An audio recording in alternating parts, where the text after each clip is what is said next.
All right, welcome to the Franchise Time Machine. Got a fun little follow up to last night planned for tonight.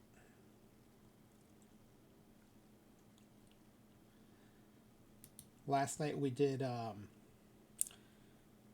the 2024 White Sox with their 121 losses against the 1962 Mets with their 120 losses. And I was a little surprised that the Mets just spanked the White Sox 5-1, winning game 1 12-0. So I thought maybe it's a problem with the era. I set it as like default modern era. So when you do a historical exhibition, I think it's called, in the base game, the Nolan Network, thank you for the raid. Welcome in, Raiders. I really like our OOTP affiliate community. On Friday afternoons, I often raid into Nolan. By that time, it's the evening. And now on Mondays, Nolan's raiding into me. That's awesome. We like helping each other out. Hey, Reb Jr., welcome in. Part of the raid. So we are... were you doing the Ted Williams Chronicles again, Nolan? I think that's a really fun save. Although I'm sad that he's underperforming for you. He might be my all-time favorite hitter. The Mets' history is not long or distinguished. So I look elsewhere in baseball history for some of my favorite players, and Ted Williams is probably my favorite hitter. Willie Mays may be my favorite all-around player. Just finished 1944. He underperformed his expectation in a year. He did nothing. Yeah. I mean, because part of the reason we do saves like that is to watch him go off, especially the years he missed. So it's kind of a bummer to hear that he's underperforming. Speaking of underperforming, I was a little surprised how much the 2024 White Sox, as bad as they were, how much they underperformed against the 1962 Mets last night. In fact, I can put that up. Let's go. I realized I didn't know this before last night. It will let you save the results of historical exhibition. You just can't continue it. So you have to do this after you're done playing. So now we have access to this. The 62 Mets beat the 2024 White Sox 5-1 in a 9-game series, including winning game 1 12-0. And it was pretty thorough. 12-0 win, 3-1 win. Or no, the White Sox won 3-1. And then they went on to lose 6-2, 4-1, 3-2, 6-3. What was the run differential? We had the calculator for the pack giveaway last night. The run differential was... Now, it's a short series. I mean, 9 games in the big scheme of things is a short series, but still. Negative 21 run differential in 6 games. And so one of the things I was wondering is maybe it's an era issue. Right, I said it as when you do a historical exhibition, you get to choose what era. You can choose either team's era, or you can choose modern run environment, I think it's called. And I chose modern. I wanted to choose a year in between. I had kind of gone through thinking of which one to pick. But then when we got to that screen, I remembered something I'd seen in Dr. Danastic's stream. And you can only actually choose an era from one of the teams in the competition or modern. So I chose modern. Part of that is we chose a 9-game playoff format that had days of rest in it. So a four-man rotation team like the 62 Mets could compete with a 5-man rotation team like the 2024 White Sox. So there's no rotation advantage. But the White Sox underperformed by so much that I thought maybe there's a run environment issue. So I'm going to try two more modern teams. So we're going to go 2024 White Sox versus the 2003 Tigers. So the Tigers team, 41 more years closer to the modern run environment. And so maybe this will be more of a fair fight. And the other thing I could have done is I could have rerun the White Sox Mets several times just to see, how often does that result happen. But I just thought it'd be more fun to try a different team too. And all this is going towards I want to build an 8 or 16 team tournament. Really, I'm looking forward to doing this in OOTP27 because I want the 2025 Rockies, who are on a pace for 29 wins. That would shatter the record for worst record. And but I thought, okay, well, while we have OOTP26 and we have the 24 White Sox, maybe we'll do an 8 or 16 team tournament to kind of prepare for that. But the way it's going to work is the losing teams advance. So I can't do it as one big bracket. I'm going to have to do it as a bunch of 2-team series and then keep advancing the losing teams. And so I won't have like one nice pretty tournament, but I'll have to like cobble it together. I thought about asking in the forums for the ability to advance the losing team, but this is one of those things where I think I would literally be the only person who wants this feature. So I don't think I'm going to ask for it. I can just cobble it together. We can maintain the bracket separately. The only thing we won't have is we won't have like the pitching rotations will reset every round. So it's almost like having a tournament where teams get like several days rest to reset their teams. So, and that's not ideal, but whatever. I think it's close enough. So I thought first let's get the pack giveaway form into the chat. Oh, before that though, Dr. Dynastic is the Red Rock League is out of beta and is about to launch for reals.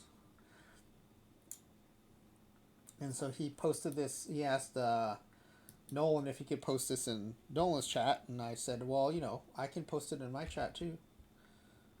Now most of you just came from Nolan's chat, so, but I'll keep posting this throughout the week.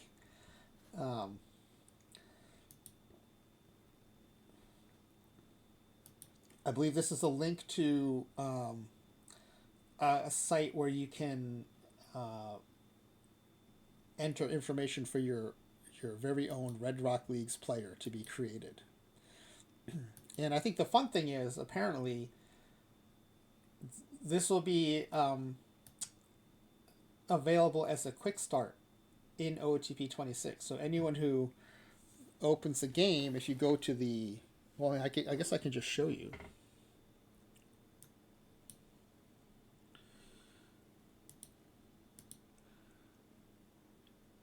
Right, if you don't know, there are already some quick starts that are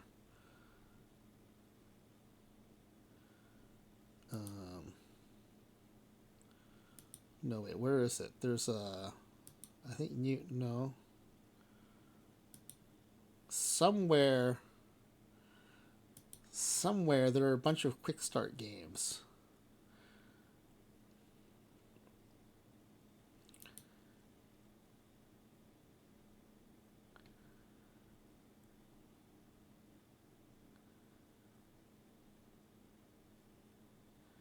Is it in here and there's others besides the ones you save? Oh yeah, here's US Baseball League. Here's promotion. I think is that like I think that's a promotion relegation format. I thought there were like one or two more. Oh, all-time greatest. This is one I have some quibbles with because some of the all-time greats they've chosen for a particular team, they've picked a season that player's with another team. At least that was the case in OOTP25. But anyway, they have some games that you can start right away.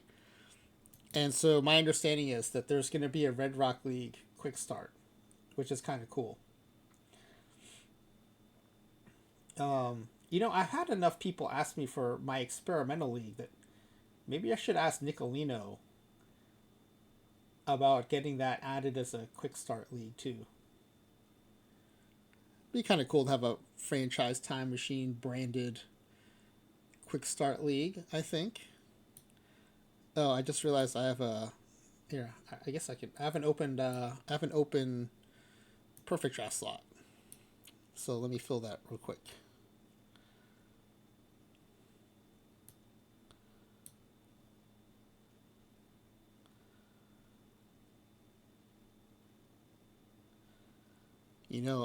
I don't really like playing rocking chair, but I've actually been doing well in it, so I kind of feel obligated to play it. But you know what? I've also been doing well in yada yada. I've won it since they changed format, so maybe I'll just do that one. There we go. Okay.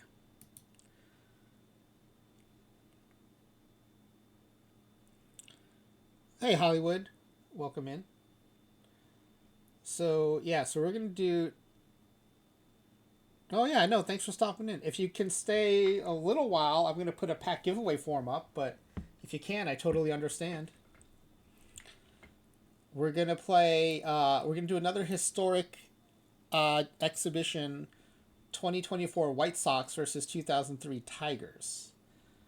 All this is in preparation for a low ball tournament where I'm going to put the worst teams ever into a tournament, and all the losing teams advance until we get to the ultimate losing team in the final. And last night, the 2024 White Sox got demolished by the 1962 Mets, surprisingly. So, in case it's an era issue, I'm going to try the 2024 White Sox against the 2003 Tigers. They're much more closer to being contemporaries of each other. So let me get the pack giveaway form going. We'll put it up on the screen. Oh, it was a pretty big difference. The 1-year players, the 1-year imports did significantly better than the 3-year.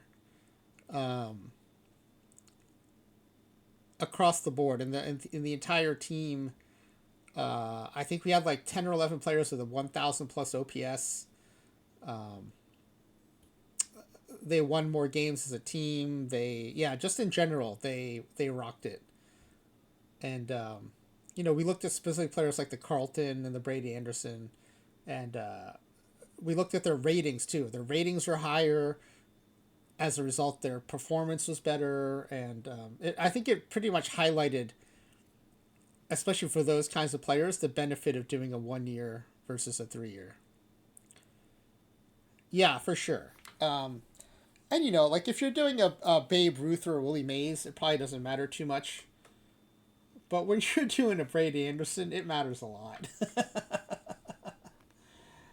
So I don't think it was a surprise to me, but it gave me a chance to acknowledge the quick turnaround that OTP development did, getting us that one season import feature, and also a chance to let people know that, hey, until now you've been getting a 3-year blend, but you now have a way to get a 1-year a 1-year profile. So I don't think it was a surprise, but it was just kind of cool to see that like it actually is working the way it was intended to work. And the VOD's up if you want to take a peek. It was pretty fun. Of course, the team was like mind-blowingly good. Oh yeah, that's the whole reason I'm doing this right now, is in anticipation of OOTP27 and the 2025 Rockies team.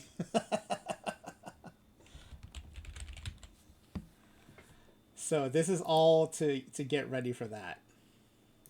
I want to have the format set. I want to understand like what era we should be playing the games in. Um, there's no way to get the losing teams to advance in the game, so I'll have to do that manually. So I'm looking for like a good bracket graphic, ideally one that's not just a graphic, but that like can advance the teams the way I want it to.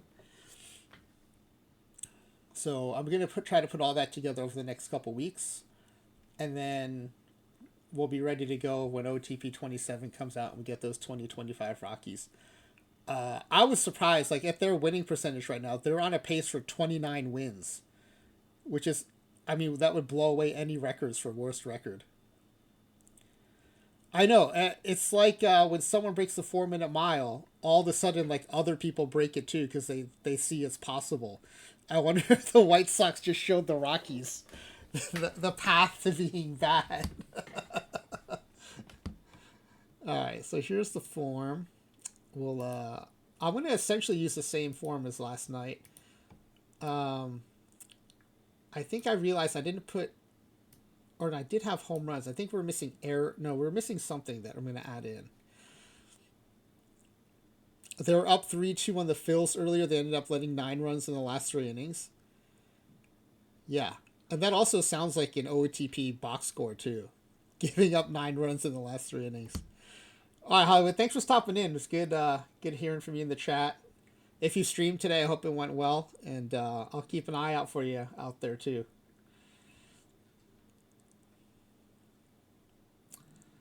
Yeah. So here's the form. The text is still from last night. The title's now been updated. This is 24 White Sox versus 2003 Tigers. So it's nice here. I'm going to do another test.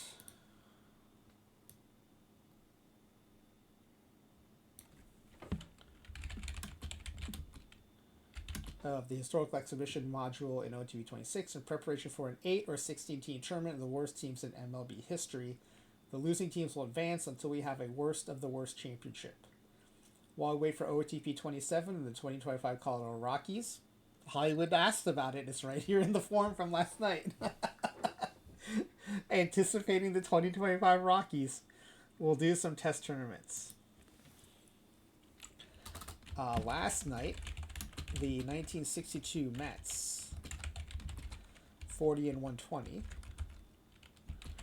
surprised me by pretty much crushing the 2024 White Sox 5-1, including a 12-0 win in Game 1.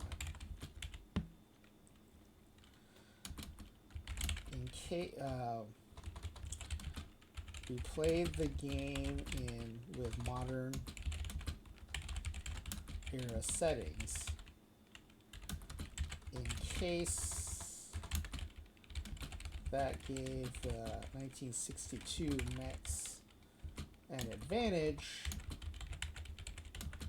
I wanted to retest with a more recent but almost equally bad team, the 2003 Detroit Tigers. And I believe, let me check this out, I think they went 42-119. Or no, it would have been 43-119.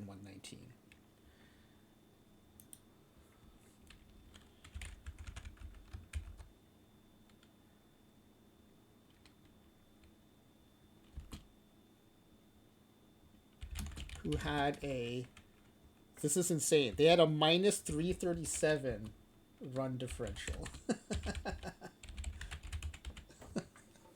I was reading an article in MLB.com. That was the worst by any club in more than 70 years. The negative 339.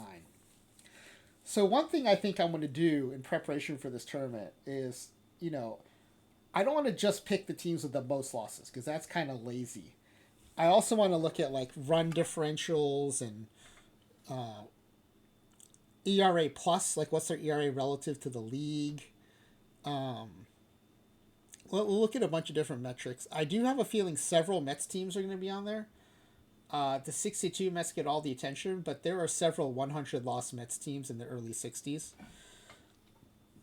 But I think there's a special place for teams like the 24 White Sox, the 03 Tigers, the 2025 Rockies, whenever we get them, who are not expansion teams and still manage to be terrible. Like the 62 Mets were an expansion team. And the expansion format was not kind to the new teams. And so, them losing 140 games is a little different than a team like the White Sox or the Tigers who have, over 100 years of history losing 140 games. Or, sorry, 120 games. So, anyway. It'll be... We now know a little bit more of the settings. This will be best of 9.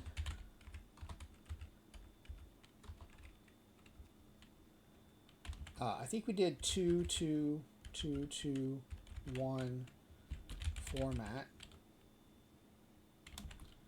And let's see. We gave the home field advantage to the Mets last night as the presumptive worst team. Now that the White Sox have shown they're even worse, I think 2024 White Sox... Oh, you know what? The worst team should get to be the visitor because they want to lose. So the 2024 White Sox have earned the right to be the visitors.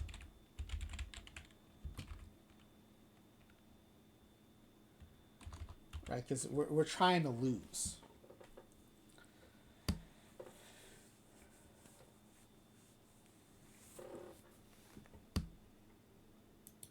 Okay, I think that's it. User ID, again, OOTP login ID. I won't be showing that on the stream, but it does need to be correct, including capitalization, for you to get your packs if you win. Twitch username, that's just what we'll use during the stream. Which team will lose the series? And you want to be the losing team. That means you're the worst of the worst. 2023 White Sox or 2003 Tigers. How many games will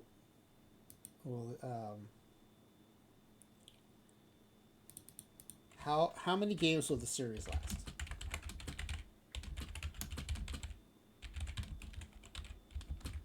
Again, it's best of 9.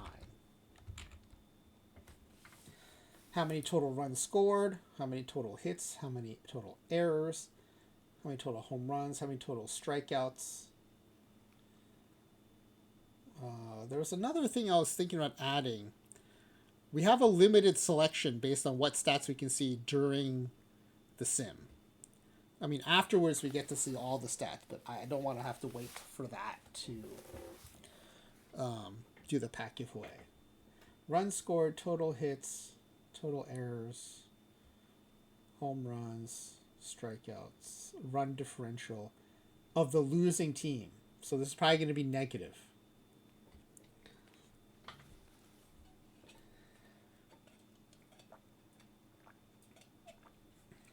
Everything is geared towards the losing team.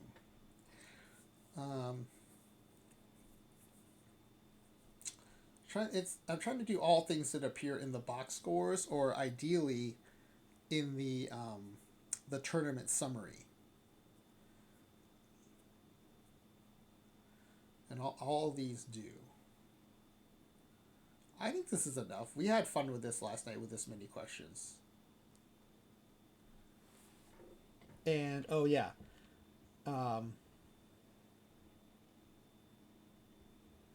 This question is going to count as 3 points.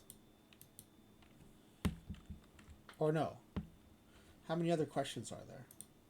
1, 2, 3, 4, 5, 6, 7. Yeah, 3 points is fine.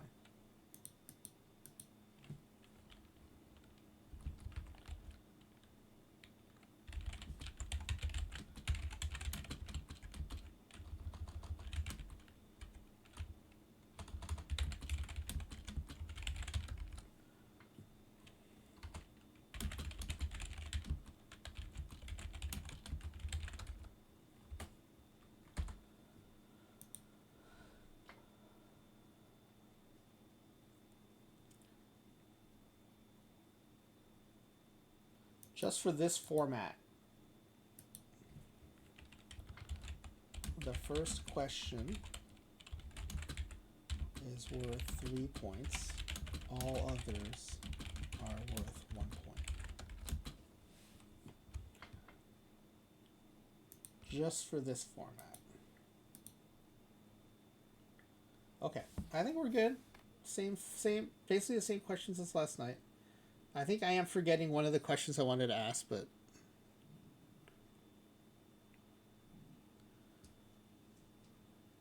well, let me see if let's go back to this historical exhibition. Maybe I can jog my memory. I want it to be from this screen.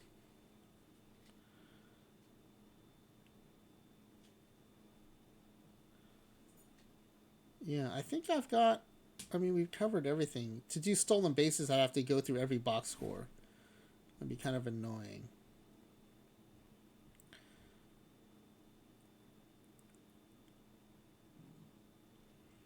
I could ask for the series MVP, but then that would require a lot of knowledge on the part of the participants. And I like this one because like anyone can guess this, and you might have a chance to win. So I think we're just going to go with what we have. All right, I'm going to publish that, put it in the chat.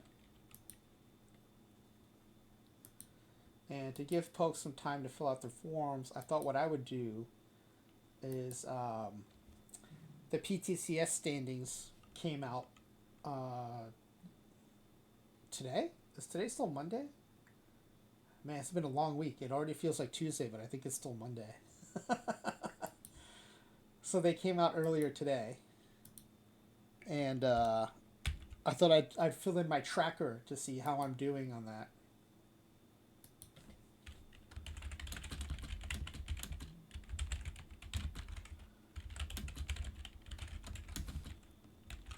All right. So yeah, I think this is a good stream for anyone who's been wanting to try the historical exhibition module. It's a lot of fun. It's super quick to set up. It doesn't require all the importing and stuff that I do when I do some of the more intricate simulations. And I think it's fun to set up, like, even just head to head is a lot of fun, but I also think it's fun to set up 16 team tournaments or whatever theme you want to come up with. Like Dr. Dynastic is doing the best of each franchise. I'm doing the worst all-time teams and advancing the losers. There's no, it's just like just like any other part of the base game. The possibilities are endless. So I like kind of showing how to use different parts of it. And this is a part of the base game I'm not super familiar with, so it's been good for me too to learn these things. But anyway, let's exit out of this for now. And let's open the... we can go to any account, but do I have a team? I'm trying to remember if I have a team making a run in any tournament here. Let's do this. Let me get the... let me put the template up.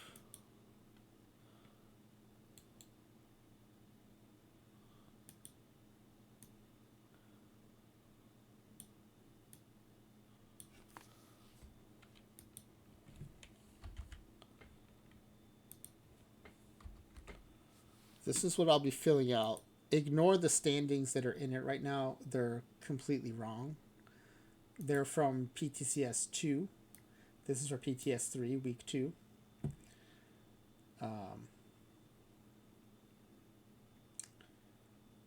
But let me see if I can find an account that has an active tournament team in it.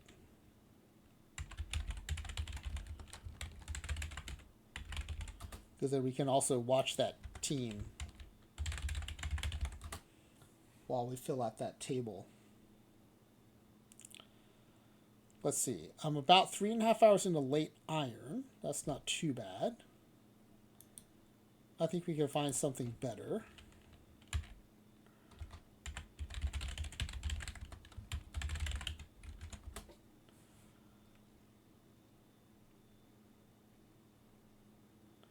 Late Night Live Speed just fired. We got knocked out of Monday Night History Lesson.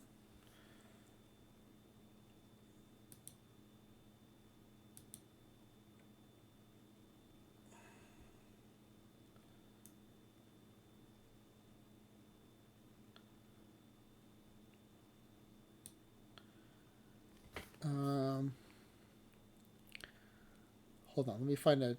I'm looking for a daily tournament to fill. I have an open tournament spot, perfect draft spot. I want to go ahead and fill it. Live breakfast, I think we're already in. We've won that a few times this cycle. It's a pretty good one for us because I know the live card set pretty well.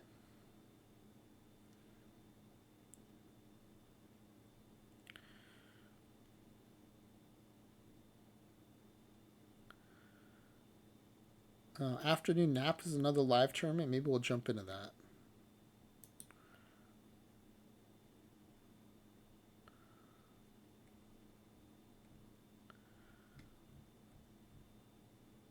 Did it not put me in it?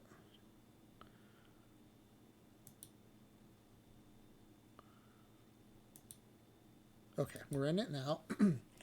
All right, this one.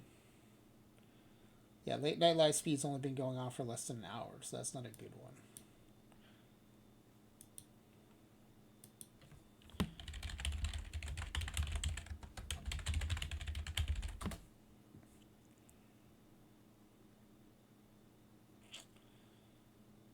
Okay, we're out of Monday. Trim those sideburns in this account. Man, maybe that late iron is going to be our best bet to watch.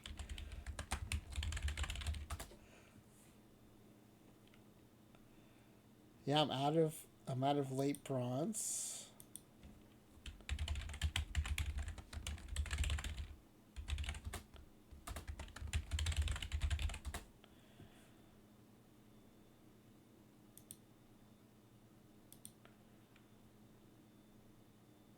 I'm out of Monday Night History Lesson. I think I already said that.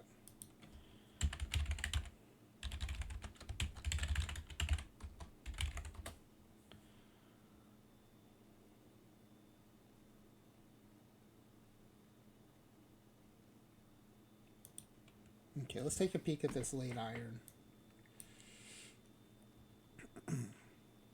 I don't have something to come back to as we come in and out of the tournament standings. Okay, we're up 3-2 in round 3. That's pretty good. Did we get past a McCadcar team?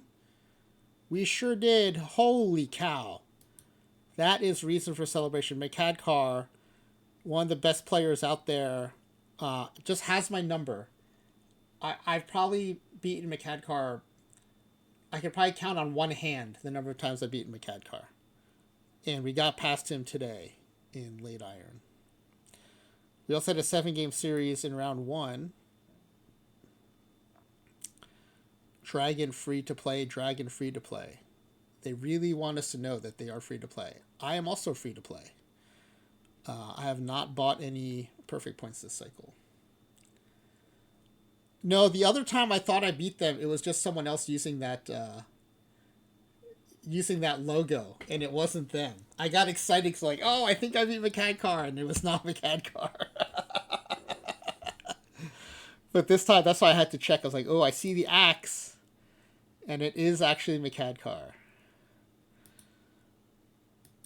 It is tough, though, when you go 2 7-game series in a row. Good seeing you, Clay Dog. There's a pack giveaway form in there for tonight's 24 White Sox versus 2003 Tigers sim.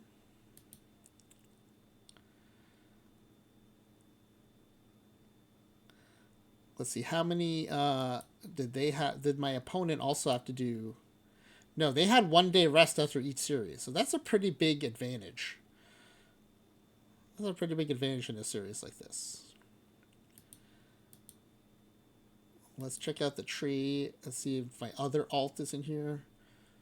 Claydog, are you in this? This is late iron. I don't know if you play. I don't think you play iron.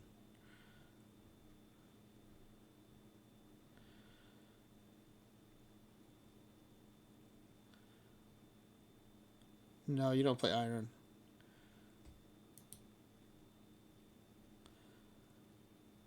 Oh, you know what? My other team doesn't play late iron because I think is late iron a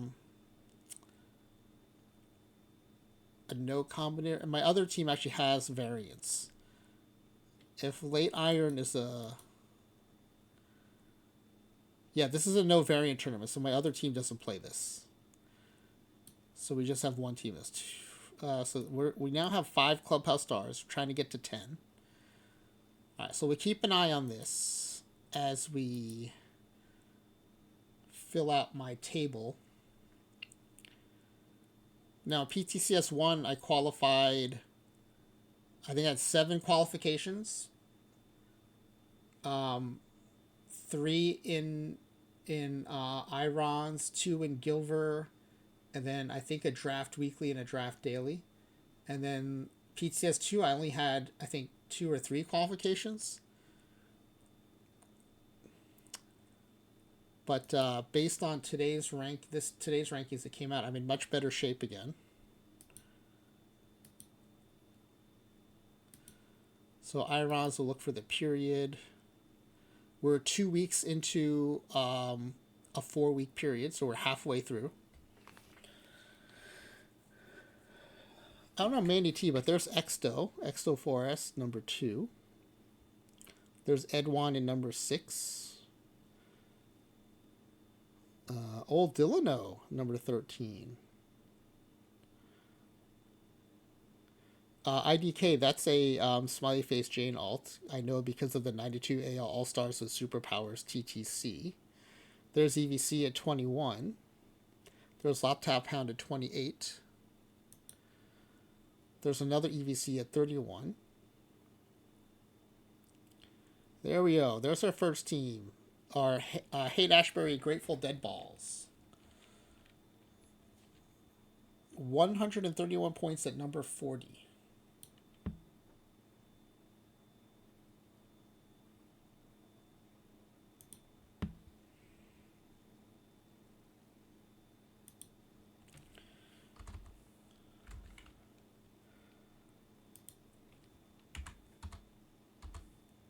And we are in qualifying position, so I'm going to color this cell in.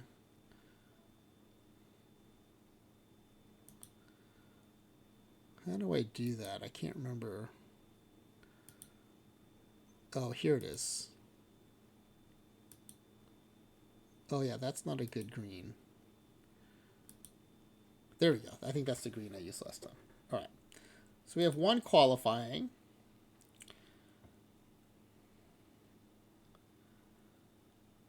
Okay, that's it through 56. The top 128 qualify.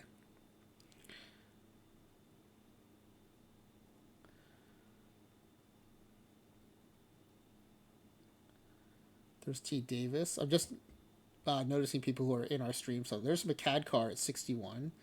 I'm assuming Ducci is Jay Ducci, who's in here sometimes. iMash Dingers, I think, is I Rock This at 71. There's another one of our alts, Low Diamond Phillips at 75th. Oh, sorry. I'm looking at this screen right now.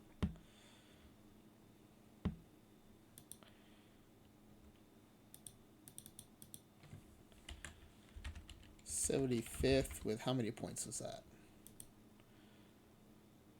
102 points. And that is also in qualifying position.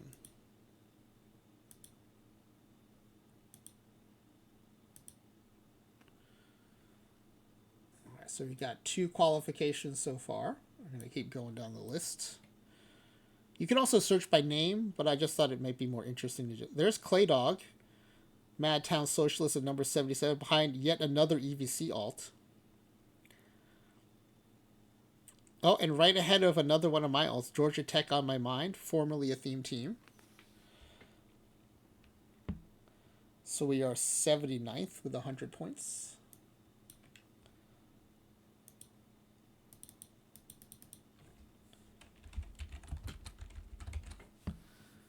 So that's 3 qualifications so far. And we keep going down the list. There's another McCad car. There's Beetle Boy. The Hoosman. There's another McCad car.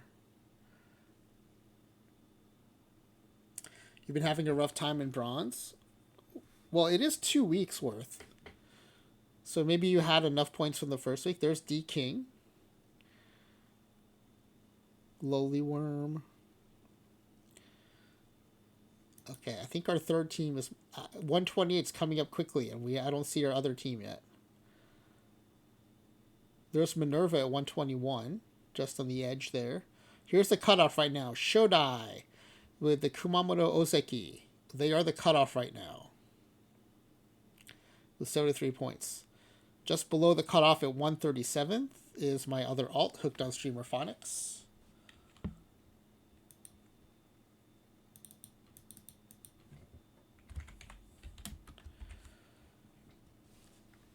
And that is 71 points.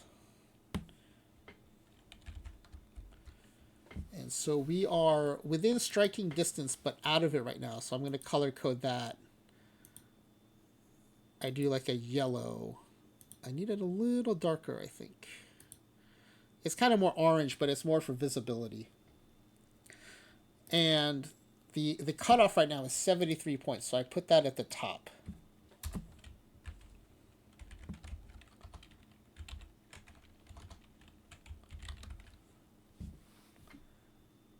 All right, so now when I look at the top, we can see 73 points. I see that my Hooked on Streamer Phonics team is just outside that. And my other teams are pretty comfortably in as long as we maintain similar performance that we've had so far. All right, so now let's go to Silver Gold, Gilver, same period. Dan Johns is number 1. There's Flying WV at number 3. Flying W, are you lurking tonight? Congratulations, man. Third in the category. Nice.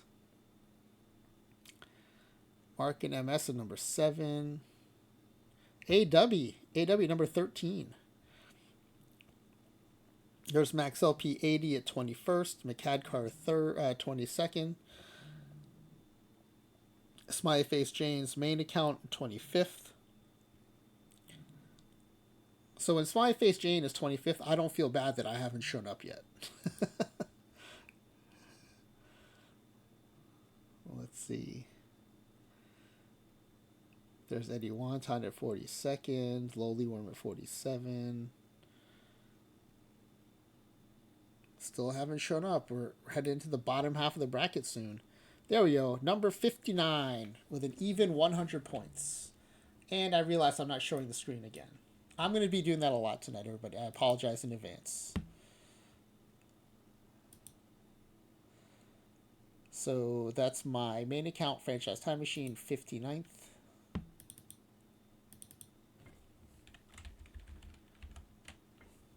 And so we are qualification position right now, so that's going to be green. Again, green doesn't mean you can stop. Green means you have to keep doing what you're doing, and you'll be okay. Let's see. There's another Beetle Boy team at 73. Oh, the B-Town Nasty Boys. They've knocked us out of many tournaments. There's Road Soda. There's Claydog at 80th. Pretty consistent Claydog between Byron and Gilver, or Irons and Gilver. You're about the same spot in both.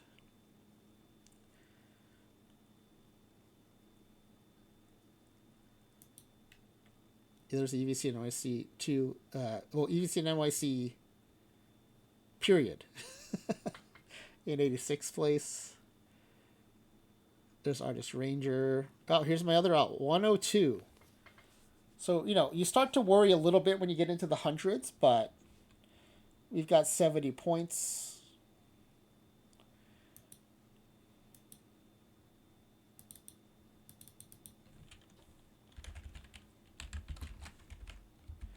So significantly better than I did in PTCS 2 and a lot more like I did in PTCS 1. So I hope what that means is that PTCS 2 was the fluke, and that PTCS 1 and 3 are more like my typical performance. But we'll see. We'll see. It's a long cycle. Who's at 128? It is Holophant at 128, 57 points. Now you'll see there are other teams with 157 who are in and out.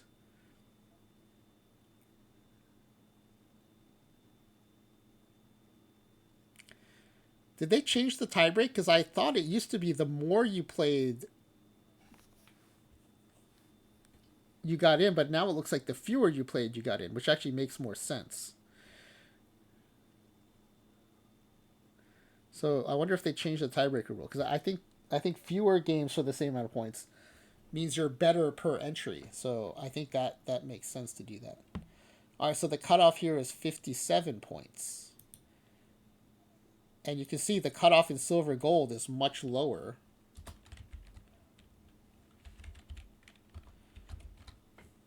I'll put that up here. The cutoff right now in iron and bronze is 73 points. The cutoff in silver and gold is 57 points.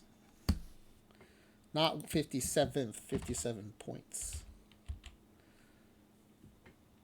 And I don't play Diamond or Diamond Open, so we're not going to look at that, but we will look at Tournament Weekly. I'm pretty sure I'm not placing anywhere in this. In fact, we're going to have to search for my name, because I'm not going to, we're not going to find them by just scrolling.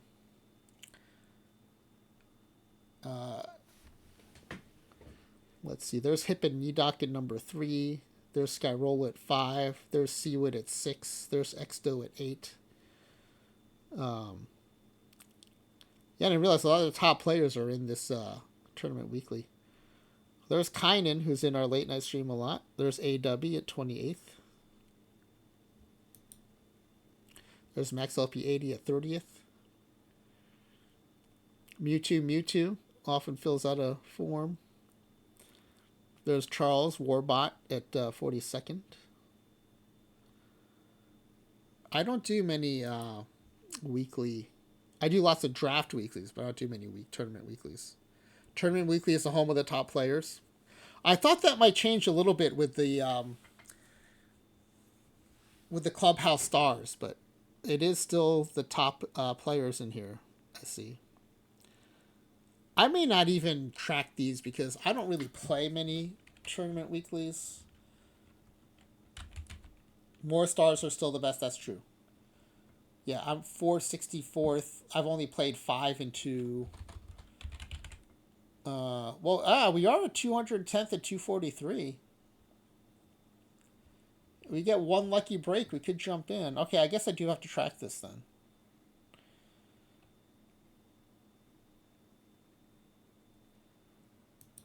Alright, so Low Diamond Phillips is 210th.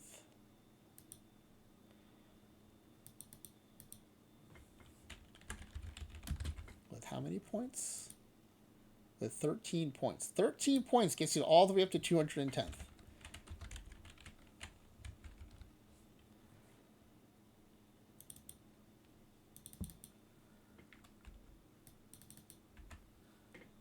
And then 243rd with 11 points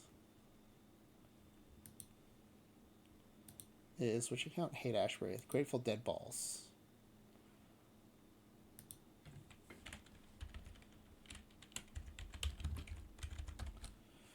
Okay, and those are going to be colored red because we're not in the top 200 is my arbitrary cutoff for that. But I'm still going to put it up because we're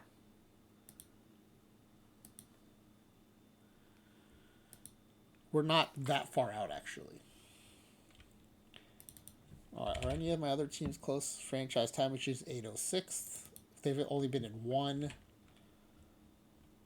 The Llamas are 644th. Yeah, they're not close. So we're just going to track those 2 teams, I think.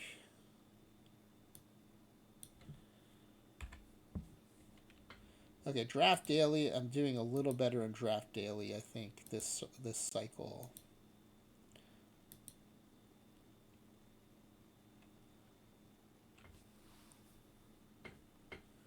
Well, there's music lessons at 171. Okay, let's see. Yeah, a lot of these teams I don't know. These teams I don't know the usernames. I don't know the teams because I guess I don't do a lot of. No, but I do play a lot of Draft Daily. They just must be playing different tournaments than I am.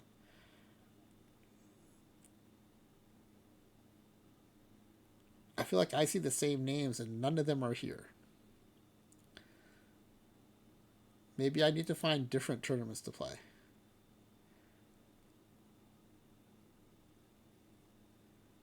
I still don't see a ton of familiar names.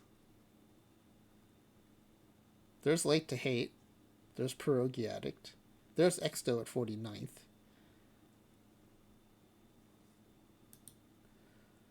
There's AW at 62nd.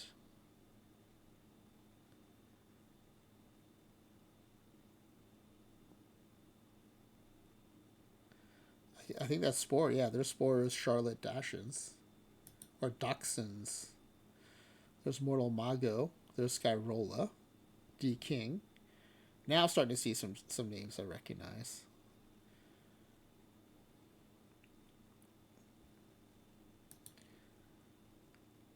It looks like I'm not qualifying right now. So let's do a search by name.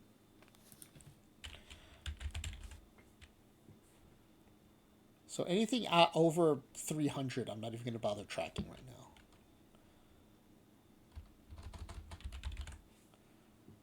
All right, so 219th with Low Diamond Phillips.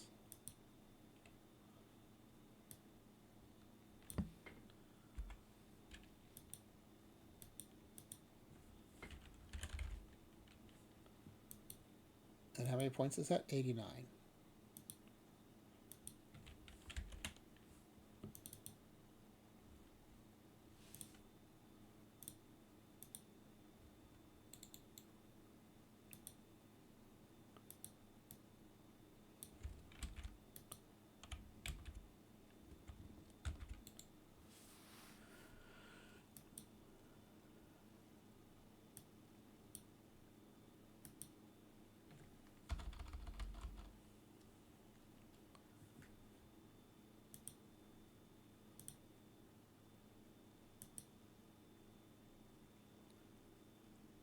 To 19th with 89 points.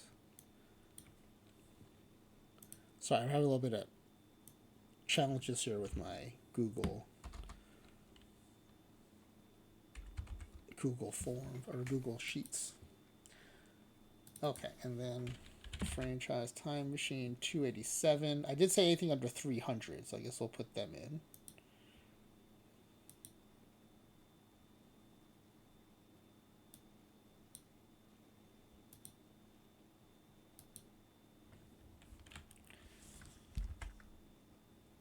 $287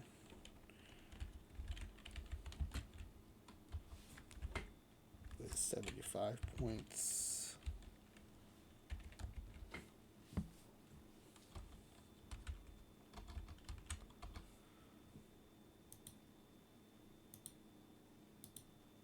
And what's the cutoff here? Oh, wait, I have to look at one more team. The Llamas.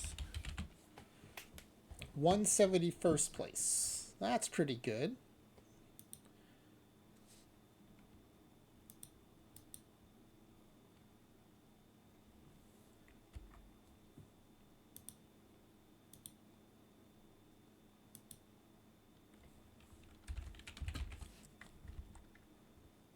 For 103 points. And what is the cutoff? How many points is the cutoff?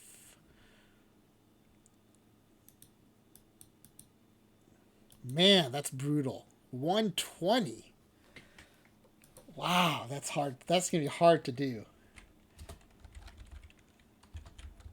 That's going to be hard to close the gap with any of these teams. Even the Llamas at 171st at 103 points. We're still one win out, and That's while other teams are going to be improving their score. So that's tough. Draft Daily continues to be one of the toughest ones to get into. All right, then let's check Draft Weekly. Normally not one of my stronger formats. But there we are at number 20. I was very surprised to see that. Here's Mr. Audit. Definitely one of the best perfect draft players out there. But I see Mr. Audit saving those slots for the weeklies. Because I did not see him in the dailies. So yeah, I guess Claydog's right. The top players go for those big points in the weeklies. They don't bother with those dailies. But let me enter that in. My Grateful Dead Ball's at 20th with 48 points.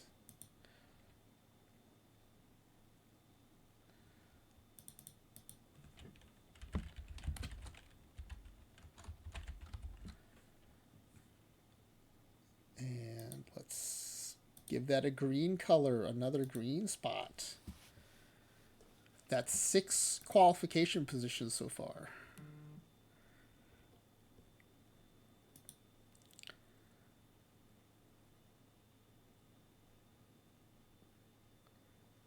MJ Tebow. There's Claydog at 44th.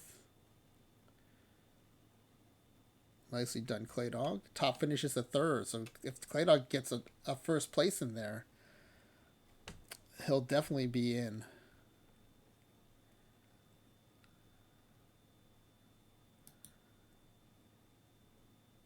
I don't see. There's Seawit. There's Mr. Audit's second account.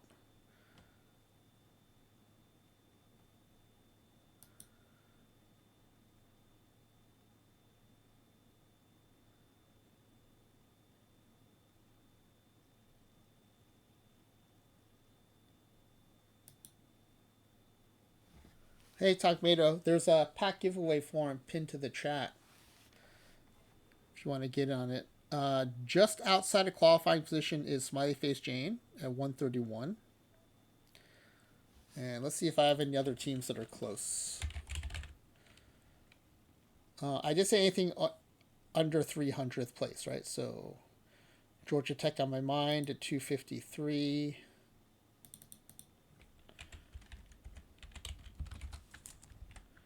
With 17 points. They will be red.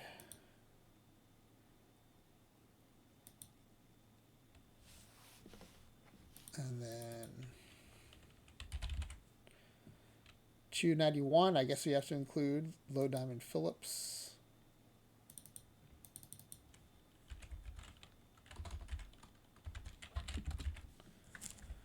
They've got 15 points.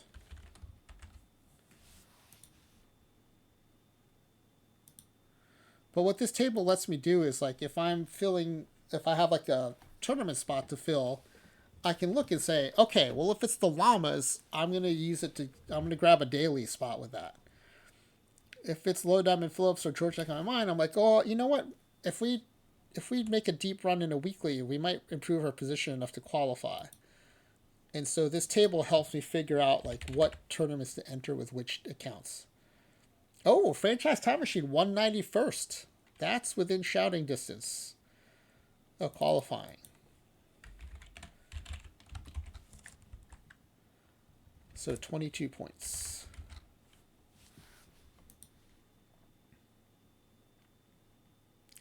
Yeah, so this Franchise Time Machine account is in 287th place in Draft Daily,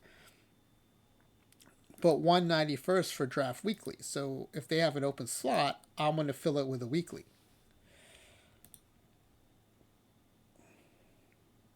And we just did get a bunch of new weeklies, so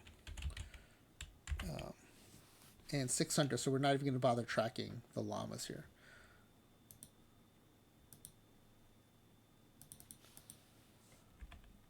And then the live and the cap are just competitions for perfect points. They're not qualification categories. So we're just gonna look at the weekly, and if we're not in the top 10 or top 20, Takmeda finished third and fourth in the gold today. That's awesome. Yeah, you'll get some good points for that. So unless we're in the top, is it 10 or top 20? Does anyone know?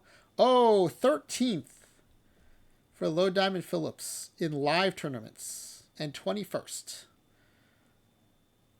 I don't think we got any perfect points though, so I don't think they give us points for that then. It must be top 10 still. Actually, let me screenshot this. I'll take a look at that. I'll look at the Low Diamond Phillips and see if we got any perfect points. I don't think we did though. And then cap. I don't do a lot of cap, so I don't think I'll be in here at all. There's West Hartford Max Oysters with 141 points. There's Exto at 9th. There's Seawood at 12th. There's AW at 13th. Warbot. I guess not surprised that a lot of the modeling / analytic folks are in here. In the top for cap. And why am I here? Tops in live in the top 20? because I don't have lots of variants, and so live tournaments are better for me.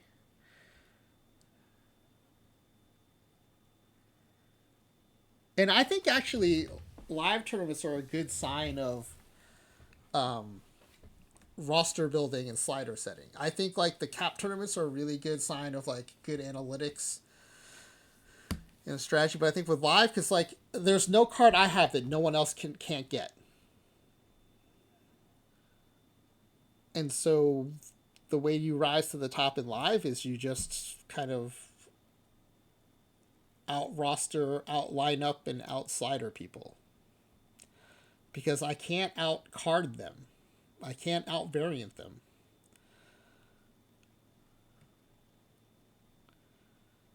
But it also means I don't have to have a model to compete with all these cap players who are analytics and modeling folks. And so I don't even try. I just do the lives, and I do the traditionals, and I do perfect drafts. Takbedo hit 100 clubhouse stars today with 45 from that finish. Yeah, I'm the wrong person to ask Takbedo. I've been saving them, thinking there'd be something to use them for. I recently rebuilt a couple of my silver tournament rosters, and I used them to buy a couple of silver cards in the clubhouse shop. But yeah, I don't know. I'm not. I don't have a good answer to that. Mainly, I was going to use them to buy tournament cards to finish missions, because in PT25, a lot of those tournament cards were big bottlenecks for missions. So I thought, if I have a bunch of clubhouse stars saved up, then maybe I can be in a position to buy those as they come available and as the missions come out. At least that was my thought. Okay, let me find what the cutoff was for 128th in Draft Weekly. Yeah, it's only 27 points.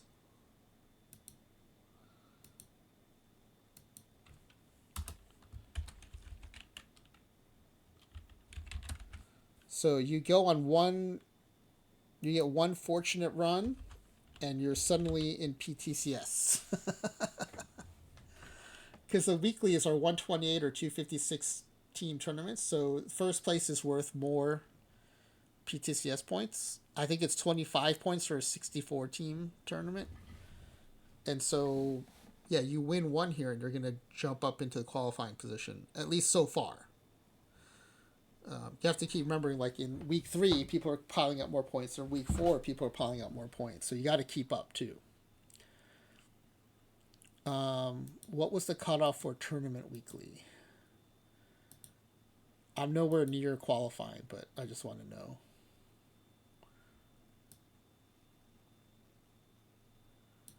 Spy Face Jane running the cutoff there with 21 points.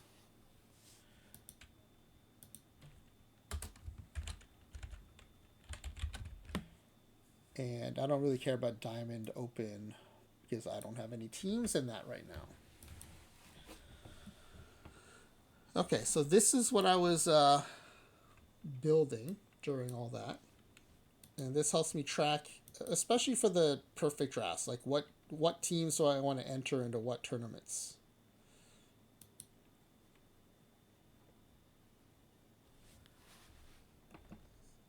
And while we're at it, let's take a look and see. Okay, I made it to the quarterfinals. We did advance past the Denver Bombers. And we're now up 1-0 in the quarterfinals. So we're in the final 8. So we have at least 10 Clubhouse stars coming, which is nice. And yeah, Talk Beto, to your question, I don't know what to do with these Clubhouse stars. I mean, I do know. I want to finish missions with them. But we don't have those missions yet, and we don't have the Clubhouse cards yet. But when they come, I will be ready. So, yeah, so this is a team that is playing Iron. Right here, they're playing Iron, and they're doing Draft Weekly. They're doing pretty well in Draft Weekly.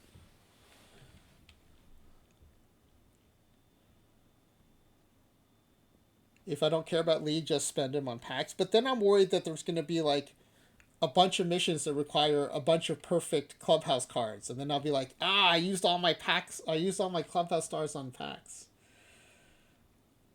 Although there is an opportunity cost of me hoarding those points instead of using them. So I also get what Claydog's saying there too. Like, is it better to deploy them into and convert them into packs and have the cards? Yeah, I know. It's definitely rationalization at this point.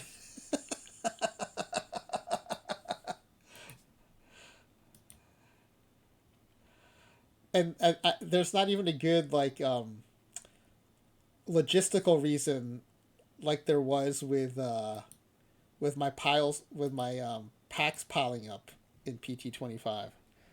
I don't really have a good defense, a good argument for why I should have those. Now, one thing I was going to do real quick is I want to take a peek at that.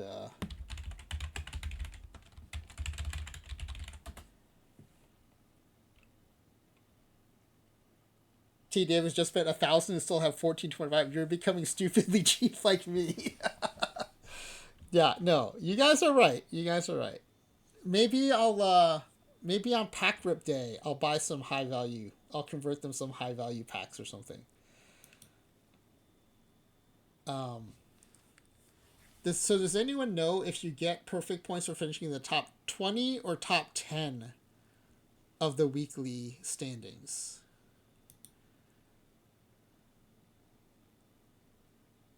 I was going to see if I got any...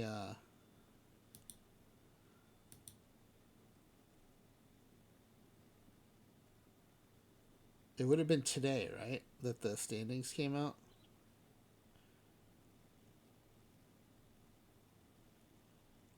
Yeah, so I finished 13th and I didn't get any perfect points. So you must have to finish in the top 10. It used to be the top 10. I just thought maybe because they combined levels that maybe they went to the top 20, but they apparently did not.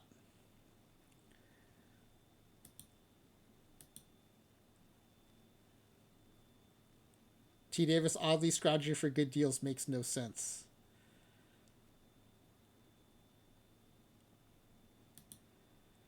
Yeah, no, I know you all are right. And it's also, I don't know, I mean, this also is related to the ridiculous FOMO that Claydog called me out on. I also think that, like, as soon as I spend them, I'm going to stop winning them. As soon as I spend any, all of a sudden I'm going to become unable to win Clubhouse stars.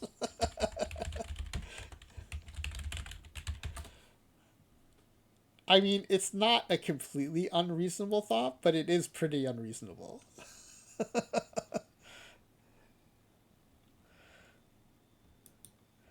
At first, I tried to frame this like I'm being humble, but no, I'm just being dumb. Oh, but it actually happened to Clay Dog. Bought a card for 500 that went dry for a week. That's amazing. You're just encouraging me now. I've also got an Iron Cap team that's playing. That's a little over 2 hours into a tournament, so it's not nearly going to be as interesting. But let's see where this is, and then we'll start up the sim. The sim is quick, so that's why I chose today to do the PTCS tracking. Yeah, we're down 1-0 in round 3. We are in the money. We already have some prizes. We've got 5 clubhouse stars coming, even if we get knocked out here.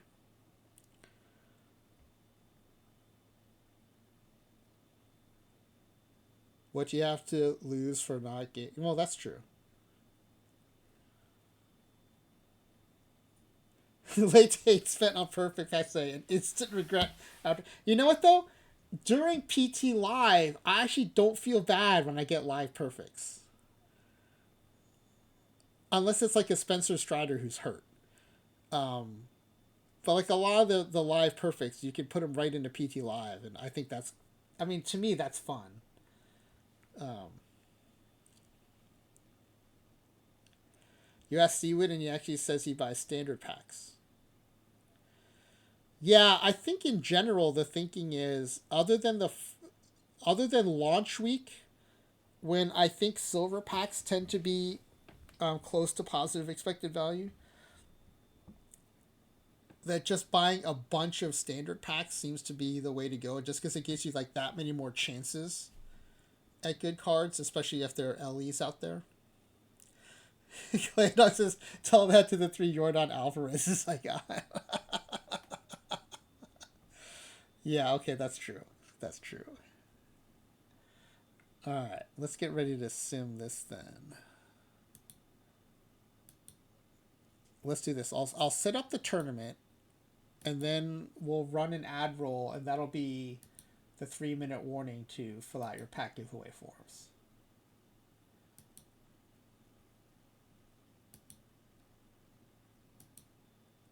So let's get this set up here. We're going to do new game, a historical exhibition, 2 teams. The first team will be the 20. Oh, wait, no. Who did I say the away team would be? The away team is disadvantaged, so if you are the worst seed, which is the best seed, you should get the away team status, which is the White Sox. They prove their worthiness of being the worst seed by losing to the 62 Mets by a huge margin. So being the low seed in this is like being the high seed in the NCAA tournament. You're getting respect for your crappiness, basically. And then the home team, which is a disadvantage when you're trying to lose, will be the 2003 Tigers. T. Davis says standard packs just cause so much more work that you don't want to do, which also makes no sense because you spend so much time on this game. T. Davis is just revealing all of his contradictions tonight. Claydog doesn't spend perfect points on standard packs as you're not rich like Seaway, so there's a lot of cards you need for tourneys, missions, variants. But later on in the cycle, you probably will. Okay, that's interesting. I would have thought the standard packs would help you more early in the cycle when it's not so diluted with a ton of cards in the card set.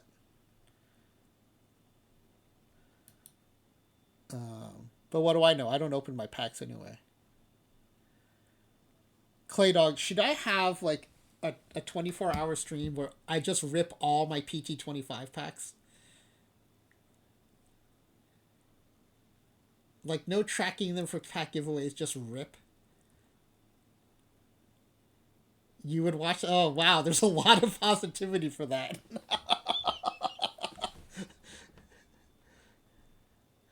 No, yeah, T Davis, he was, but I was asking a different question. I changed. I apologize. I changed topics without making it clear I was changing topics. When he said ripping packs later in the cycle, I was like, oh, I have packs in PT25 that I need to rip. Okay, the next time my wife and kids are out of town, I will do a pack ripping marathon. PT25 pack ripping marathon. I was about to say I don't understand why people like watching pack ripping streams, but I watch pack ripping streams, so there is something about it. Here we go. 43 and 119 Detroit Tigers. 9 games. I said we do 2-2-2-2-1. By the way, for those who missed it last night, there is one option down here that's 2-2-2-2-1 with no off days. But we're not doing that one. We're doing the one with off days.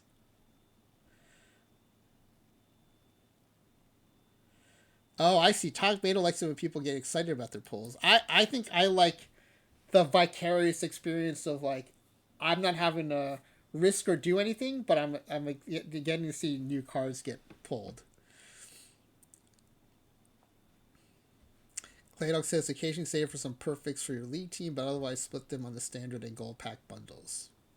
Yeah, I actually used a lot of Clubhouse stars on gold pack bundles early in the cycle when there were a lot of expensive gold live cards because of the missions.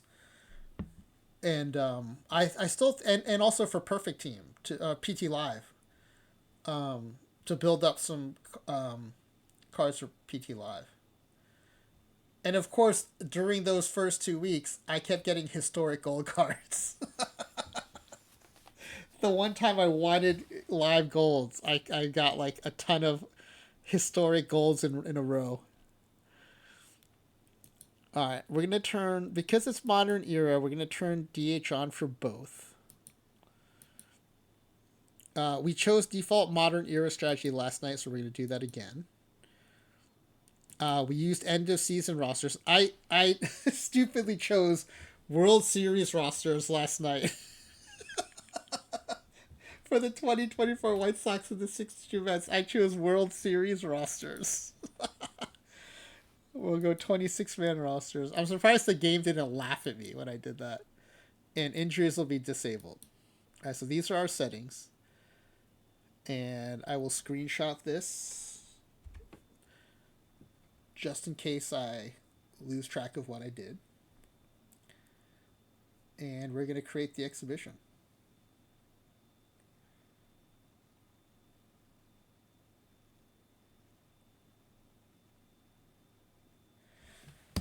Wait, you thought about buying the most expensive clubhouse card and selling for tournament perfect points? Are there different perfect points for tournament versus? Oh, are you saying perfect points to use for tournament cards?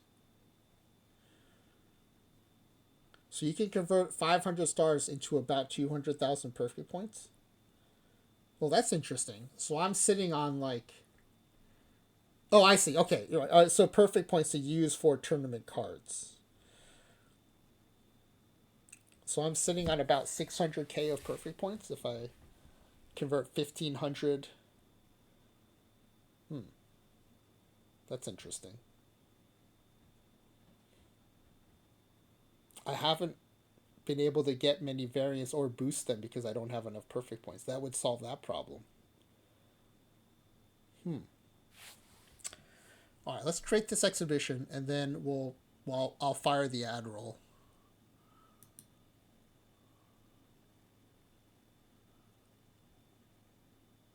This is my favorite kind of sim because I have no idea what's going to happen. All right, here are the rosters. This is what I'll leave up, I guess, while we do the ad roll.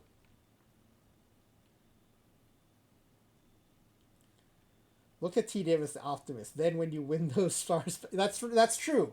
You invest in your tournament teams and then you win those stars back. That is true. That is true.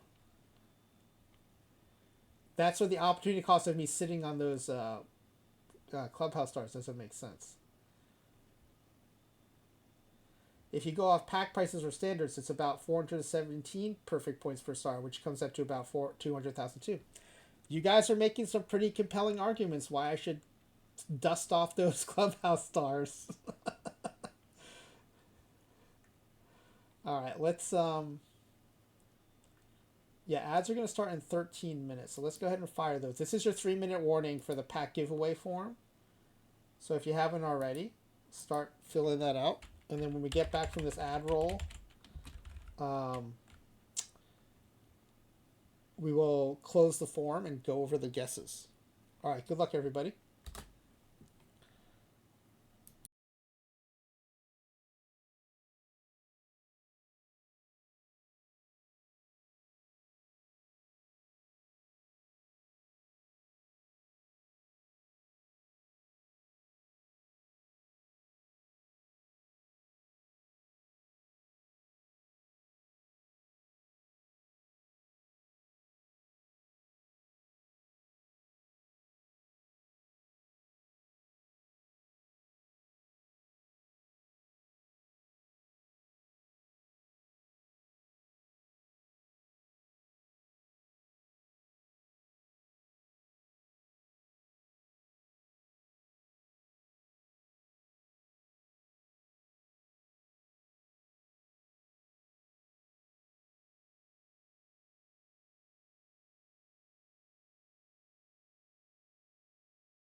Oops, I am back. I just realized I already had it on the right screen.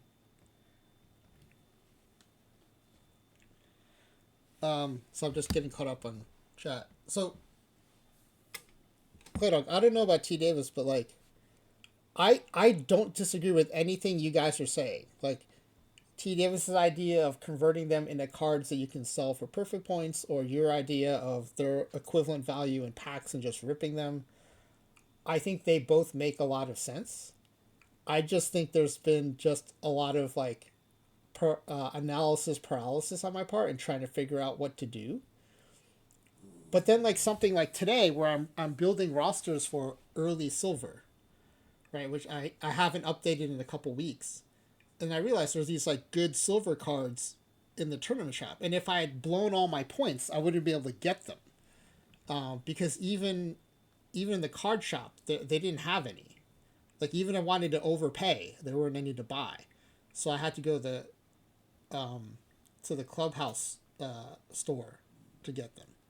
And so part of, I mean, the account that has 1,800 clubhouse stars, this is not a valid defense. But in the ones that have like a few hundred, I would worry that like I get in a situation like that. There's a perfect card for my roster in the clubhouse shop, and I'm like, oh, I just spent my clubhouse stars on packs.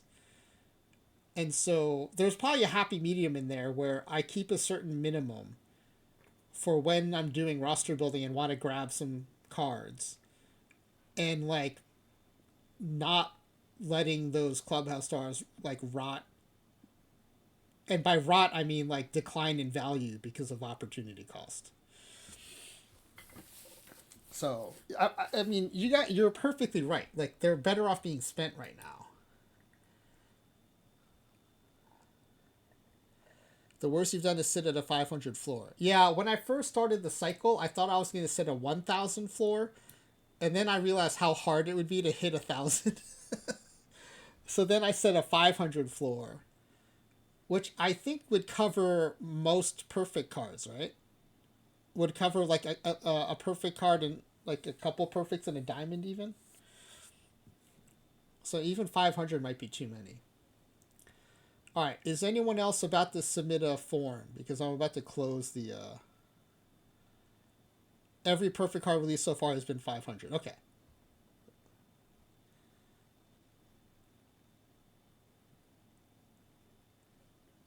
There is also a tiny part of my brain that's like, what if you buy a card and the next day they discount it?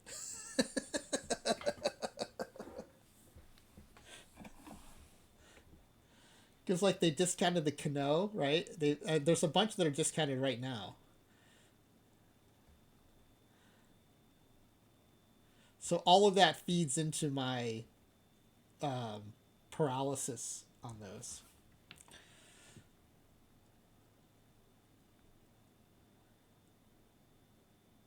Well, yeah, I'm not going to buy any perfect card because I neglect my league teams. That's the other issue.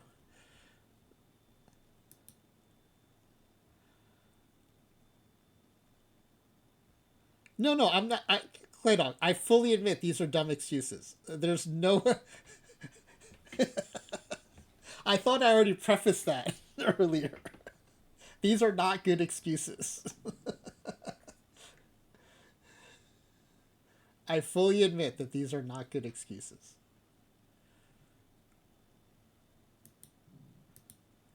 All right, let me get this.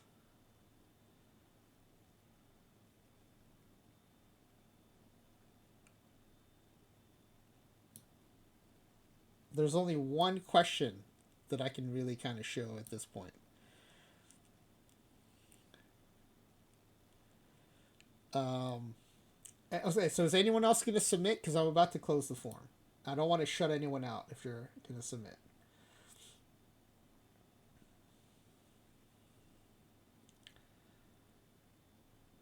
All right, I'm closing the form, everybody. Once I show any of the guesses, I can't let anyone else in. And as soon as I close this form, I'm going to show the guesses. Okay, the form is closed.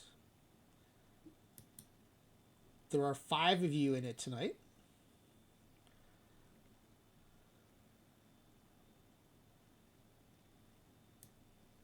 And here's the one question I can show you.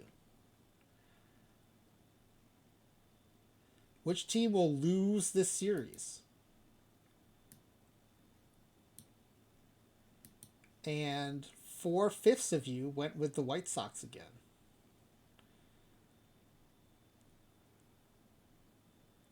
I can't argue with it. The White Sox got crushed by the 62 Mets. So let's see what happens. All right. I did ask Dr. Dynastic if he found any way to do highlights. And I don't think he said anything about that, so.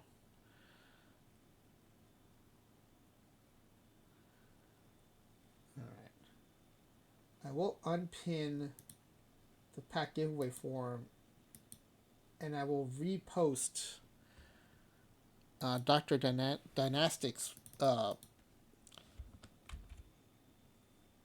message that I offered to pin in my chat. He is looking. There's a website now where you can enter your request for a Red Rock League player as it exits beta. It's exiting beta. That's right. It's exiting beta. I said I would believe it when I see it. I think we're about to see it. So, yeah, if you want a player in there. And I think the cool thing getting a player in now is that that player will then be in the Red Rock League quick start that they're going to put in OOTP26. So you can have a clay dog in the quick start.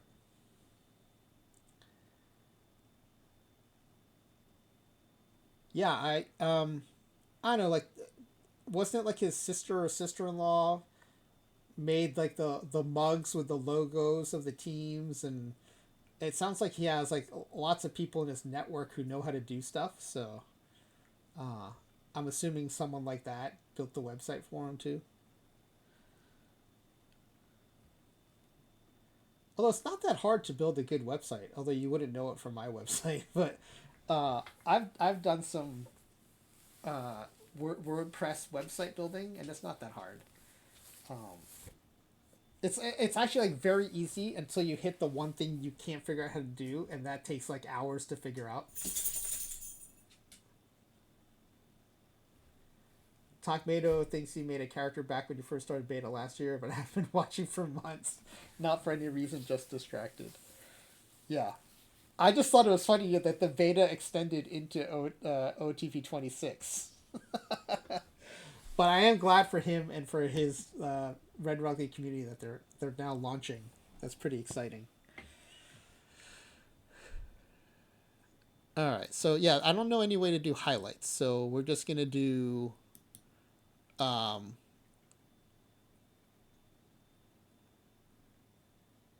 yeah, we do have to set up. Where is the?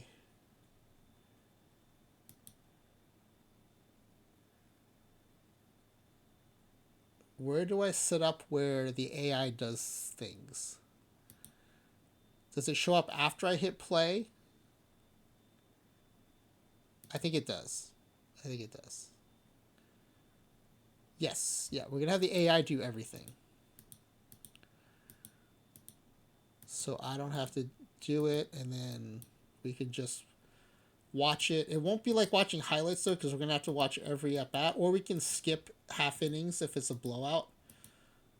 But I wish there was a highlight mode here. That would have been awesome.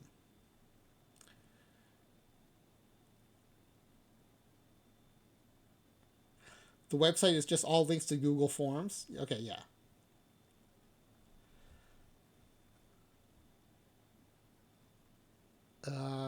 Yeah, I think this is good to go. Now, this is interesting. Last time, all of these favored the Mets over the White Sox. Now we've got a couple ties and one favoring the White Sox. So by that metric, you could say that this Tigers team is worse than the Mets team, because there are a couple ties here and one where they're the AI decided they're worse. All right, well, let's watch game one, and then we'll probably speed sim until we get to an elimination game.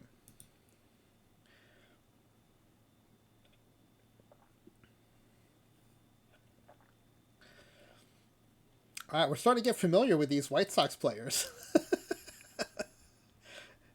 And again, based on their OOTP26, the PT25 or PT26 live cards, the White Sox roster doesn't look that bad, but they are terrible. All right, ground out to short for out number 1. That brings up Lennon Sosa, who actually played pretty well against the Mets. But he goes down swinging because I jinxed him. And that brings up Andrew Benintendi. Benintendi grounds out to second base. And a 1-2-3 inning. All right, that brings up the 0-3 Tigers, who had a negative 339 win differential, which was the worst in over 70 years. Well, T. Davis, this is what we're setting up for. I'm doing this now so that when OOTP27 comes out, we can put the 25 Rockies right into this tournament and have them compete for the title of worst team ever.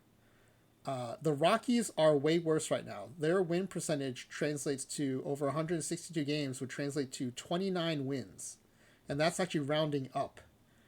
So they're on track to be way worse than either the 24 White Sox or the 2003 Tigers or the 62 Mets.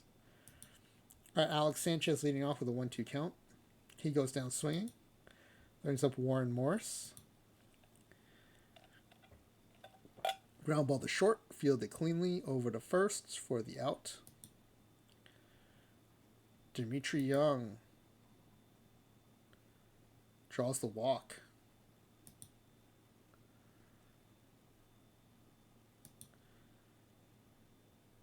Strikeout. Competing no-hitters, 1 inning in. Goes down looking, Andrew Vaughn, Gavin Sheets.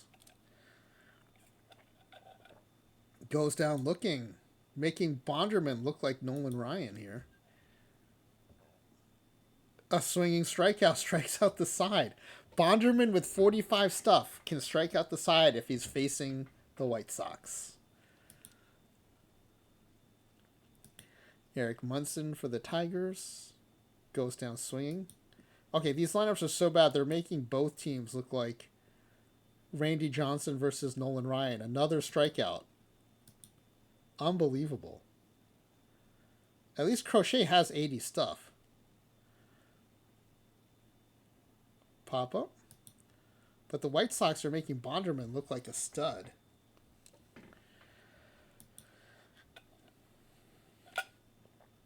Fly ball to right. That's going to hang up long enough for the out.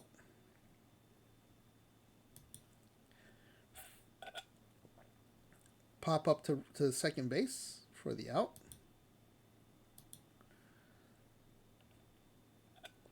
Goes down swinging. That is 5 strikeouts in 3 innings so far for Bonderman. And he has 45 stuff. All right, bottom of the third. Higginson up. Ground ball to short.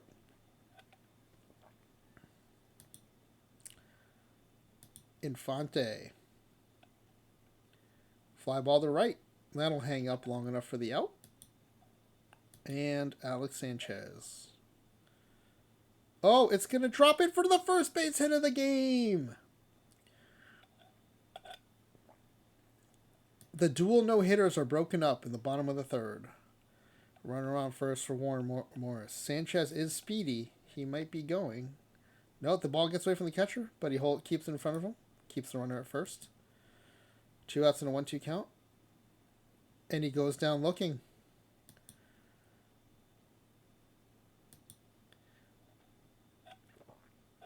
Ground ball to second. Slow roller. It could be an infield hit. And it is. Both no-hitters are now broken up. Lennon Sosa with the runner on first.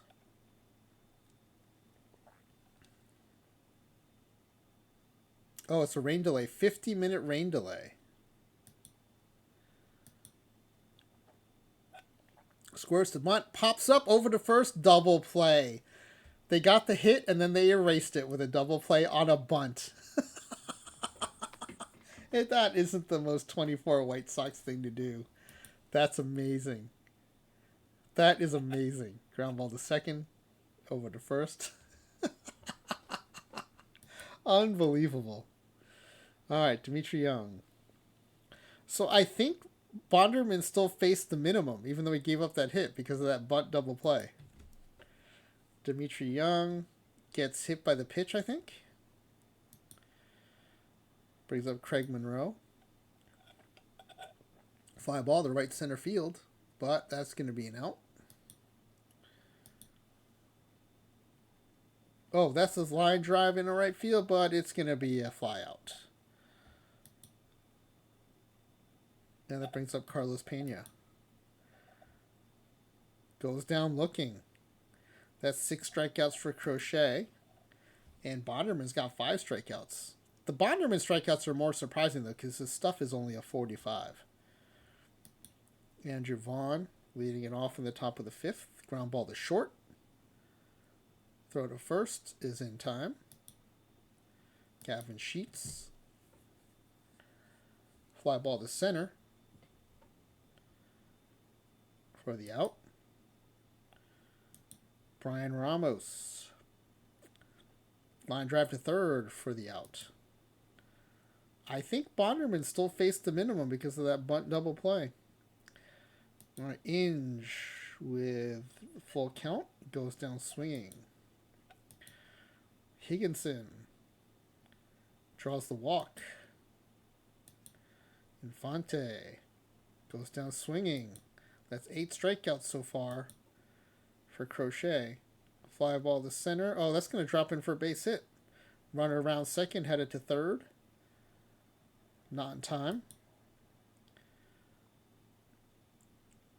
Warren Morris goes down swinging. Strikeout number 9 in 5 innings for Crochet. All right, Bonderman facing Nicky Lopez. Still faced the minimum so far. Ground ball to second. Over to first for the out. Amaya. Ground ball to the pitcher. To first for the out. And Chucky Robinson. Oh, draws the walk. All right, he can't face the minimum anymore because there's no wiping that out with a double play because there are 2 outs and a 2-1 count. Line drive to center and did he? Is that a sliding behind the back catch?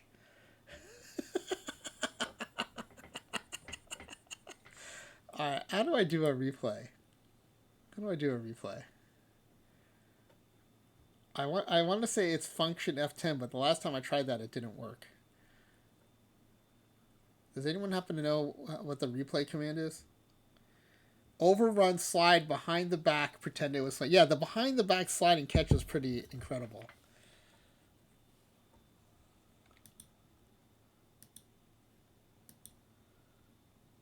Does anyone know the command for replay? Hey, Kitty Poo Poo, do you happen to know the command for replay? I'm going to look it up.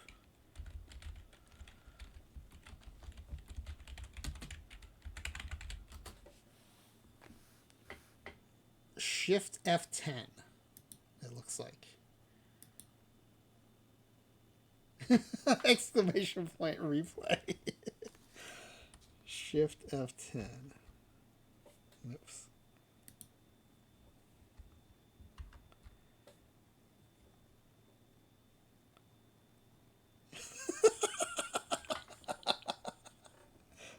I gotta see that again. I can watch this all day, I think. Overrun it, sliding catch behind the back.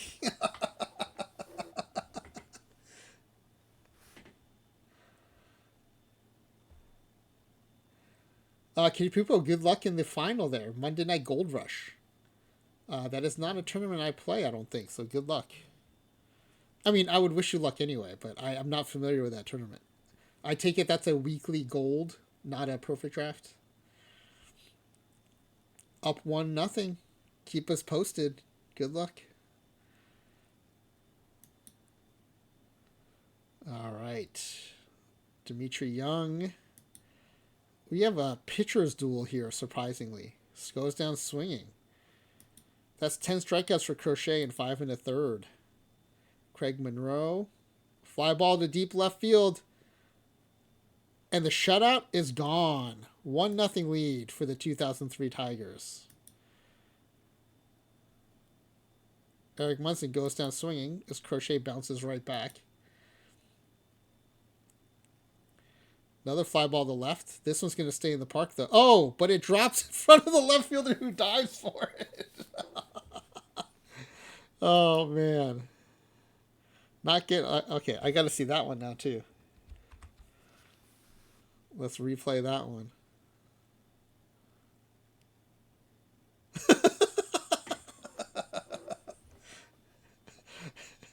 That's Benintendi in left field, not Ozuna. That's not a bad guess, though. All right. It's kind of sad that Crochet got chased after that. I mean, the home run was his fault, but that last play did not seem like his fault.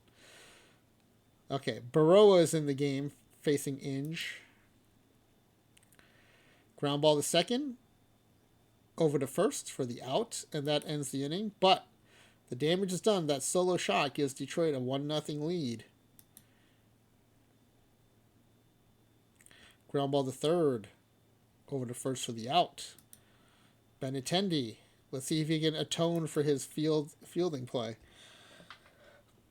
Fly ball to right, but that's going to hang up for an out. And Andrew Vaughn. Vaughn's 0 for 2 so far today. Ground ball to short. Oh, it's booted. And that brings up Gavin Sheets. Line drive into center. Drops in for base hit. Only the second of the game for the Tigers. Can Bonderman get out of the jam? He does. Gets him looking. 6 strikeouts for Bonderman. Bottom of the 7th. Detroit looking at some insurance runs. Higginson draws the walk. Infante. Oh, squares to bunt. Throw to first in time, but the runner advances to second. Sanchez up. Runner in scoring position with 1 out. Goes down looking. Warren Morris. Ground ball up the middle. Base hit. That bunt may end up paying off. Throw home. Not in time. Small ball manufactured that run. Justin Anderson comes in to face Dimitri Young. Gives up the walk. First and second for Craig Monroe. Oh my goodness, that is gone. Right off the bat. 427 feet.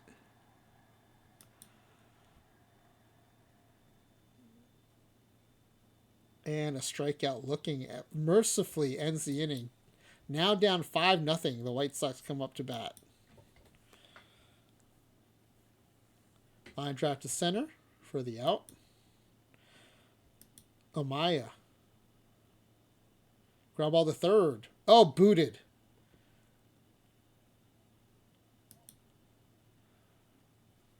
Yeah, wow. Dimitri Young's playing third, not first. That's brutal. He's rated a 50, though. I'm surprised. All right, Chucky Robinson, run around first. Fly ball to center. Center fielder strolling over there. Puts it away. And that brings up Robert Jr. Goes down swinging. Carlos Pena. Pops it up to the catcher, who puts it away.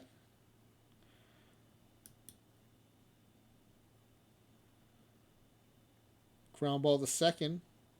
Oh, look at that. What a play. The stroll over and the dive over the ball as the ball makes it to the outfield. Bobby Higginson up. 1 out. Full count. Draws the walk. Tigers threatening to pad that lead even more. Goes down looking. Schuster comes into the game. Fly ball to left field, and that's an easy out. Left field didn't even have to move. Top of the 9th, last chance for the White Sox. Sosa, 0-1 count. Ground ball to first, unassisted. Oh, why are they pulling Bonderman now? God, let him finish. Up 5-0. At least let him get a base runner on. Fly ball to center for the out. And Andrew Vaughn draws the walk, keeps the game alive. Gavin Sheets, lefty versus lefty. Ground ball to second. Over to first for the out. Man, these White Sox really suck. They got crushed by the Mets 12-0 in game one and then lost the series 5-1. Here they get 2 hit by Jeremy Bonderman and bullpen, and they lose 5-0. These White Sox are awful. Man, 2024 White Sox are no joke. This is a bad team. They made Bonderman look like Cy Young. 8 1/3, 2 hits, 1 walk, 7 strikeouts, 89 pitches.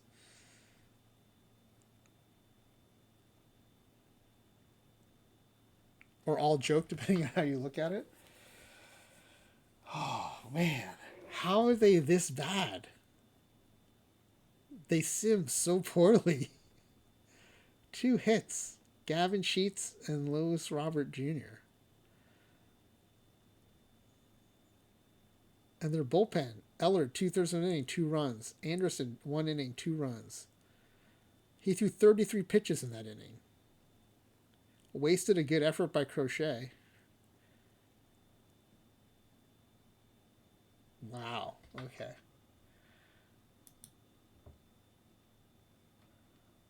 All right, let's go to game 2.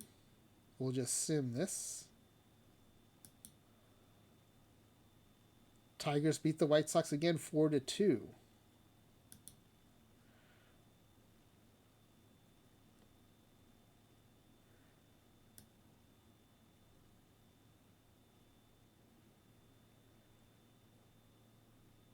Robertson goes 4 1/3 but doesn't get the win. Walker out of the bullpen does.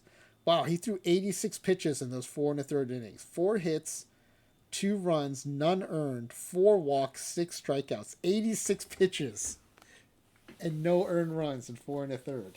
86 pitches. Bonderman threw that many in 8 2/3. But it's a team win here as the bullpen comes in. Walker throws 1 2/3 scoreless. Patterson throws a scoreless inning with 2 strikeouts. Mears throws a scoreless inning with a strikeout. And then Rodney comes in for the save.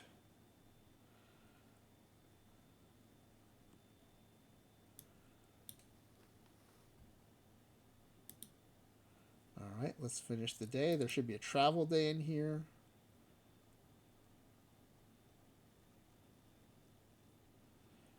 You know, maybe I should have put both teams on 4-man rotations. We'll do that next time.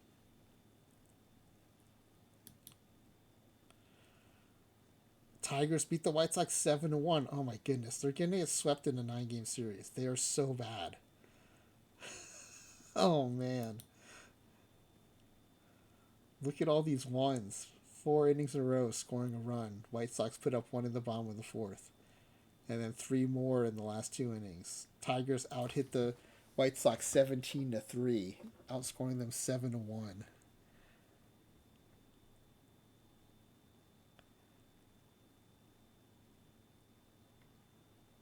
Flexen 5 1/3 gives up 11 hits, 4 earned. Didn't give up any walks to his credit. 5 strikeouts, 90 pitches.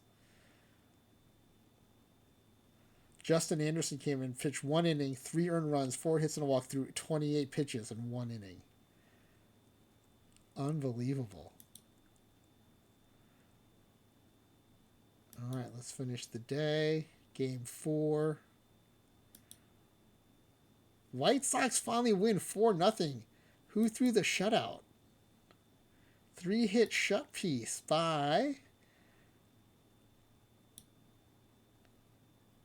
Davis Martin. Goes 7 1/3, 2 hits, 1 walk, 4 strikeouts. And then Drew Thorpe comes in with his 40 stuff, pitches 1 2/3, a hit and a strikeout. I guess not a save situation. But Davis Martin gets player of the game. What an excellent start there. Wow, who would have thought Davis Martin with his 45 stuff, 45 movement, and 45 control would pitch such a gem. All right, 3-1. Can the Tigers make it a series? The next 2 games are in Detroit. Travel day. Game 5. Down 3-1. And the White Sox shut out the Tigers. 2-0. Keeping it interesting. 3-2 now. 6-hit shutout of the Tigers. Crochet finally is able to win one. He pitched well against the Mets too, but just hard luck loser there. 6 innings, 3 hits, 1 walk, no earned, 6 strikeouts. His series ERA is a .77. Bonderman gets the loss despite another good outing. 6 1/3, 6 hits, 1 walk, 2 runs, 6 strikeouts.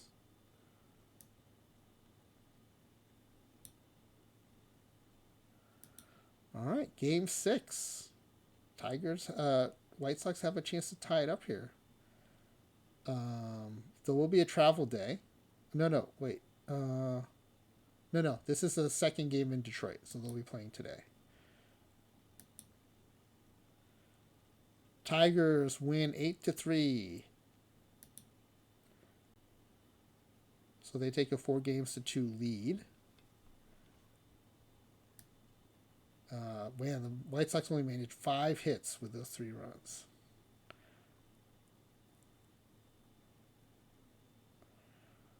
Cannon gets the loss, drops to 0-2, gives up 5 earned and 4 1/3 innings pitched. Robertson has a good outing, 5 2/3, 2 earned runs, only 2 hits and 3 walks, and 8 strikeouts. Nice outing. 3 innings saved by Sperling. He was not a 3-inning guy. He pitched 66 games and 77 innings pitched in 2003. But the AI sees fit to use him for 3 innings here to get the 3-inning save.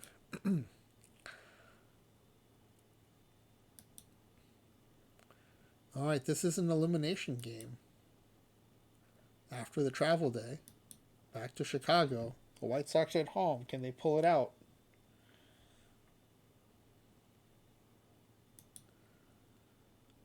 Nope. The Tigers win 9-5. 5-2. So the White Sox have now lost to the 62 Mets and the 2003 Tigers. These 24 White Sox cannot wait for the new OOTP to come out so they can play against the 25 Rockies. The one team that might be worse than them. Let's see. Flexen doesn't even make it out of the first inning. 2/3 of an inning. 4 hits, 1 walk, 4 earned runs. Amazing. I bet Schuster let some of those score, though. Let's see what happened in the first. This team is unbelievable. All right, pitching is Flexen. Sanchez singles. Warren Morris grounds into a fielder's choice. Dimitri Young flies out. Craig Monroe walks. Eric Munson doubles. Carlos Pena singles. Inge doubles. Then they bring in Schuster, who gets the strikeout. Okay, so Schuster actually did put out that fire. Yeah, I don't know what you saw, but I took their win percentage of, I guess it was like 178 or something, and I multiplied it by the 162 games, and they'll finish with 28.8 wins if they continue on this pace. So you have to round up to get to 29 wins. That's how bad they are. Yeah, this is a pretty bad team, man. The White Sox. Holy cow.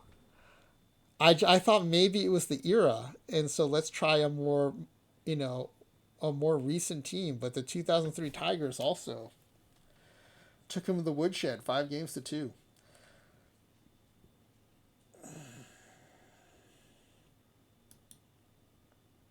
All right, well, I think we have enough information to do the pack giveaway. So let me get to the spreadsheet there.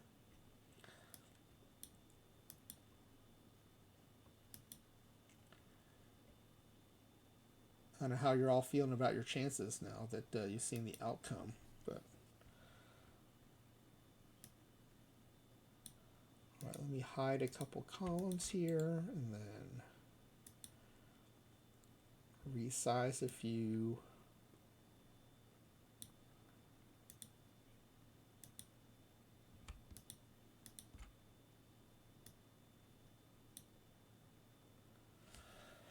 All right. The first question is worth 3 points. Every other question is worth 1 point. Which team will lose the series? Because we are trying to identify the worst of the worst. We're not going by the winner, we're going by the loser. And 4 of you correctly picked the White Sox as the losing team. That'll give you 3 points each.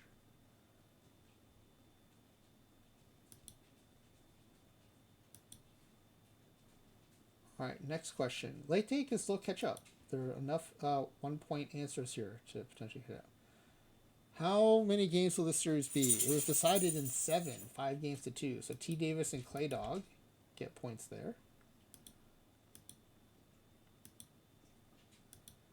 How many total runs will be scored? Let's see. What is the easiest way to figure that out? I guess I have to... We'll just go game by game. 5 games, 5 runs in game 1, 6 more is 11, 8 more is 19, 4 more is 23, 2 more is 25, 11 more is 36, and 14 more is 50. 50. Tonk Mato was 8 away. That's the closest guess.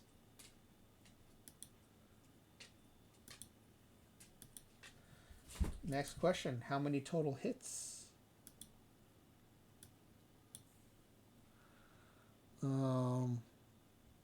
It might actually be easier to go box score by box score. 9. Another 9 is 18.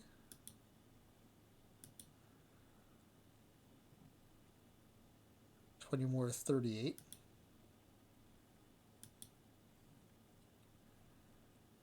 8 more is 46.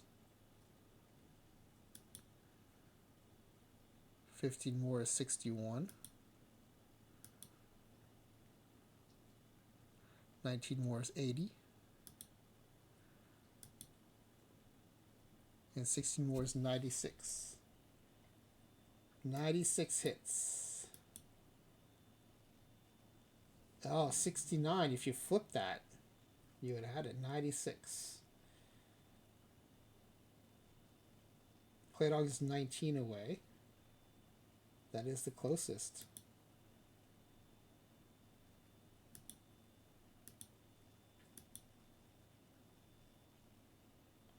All right, next up.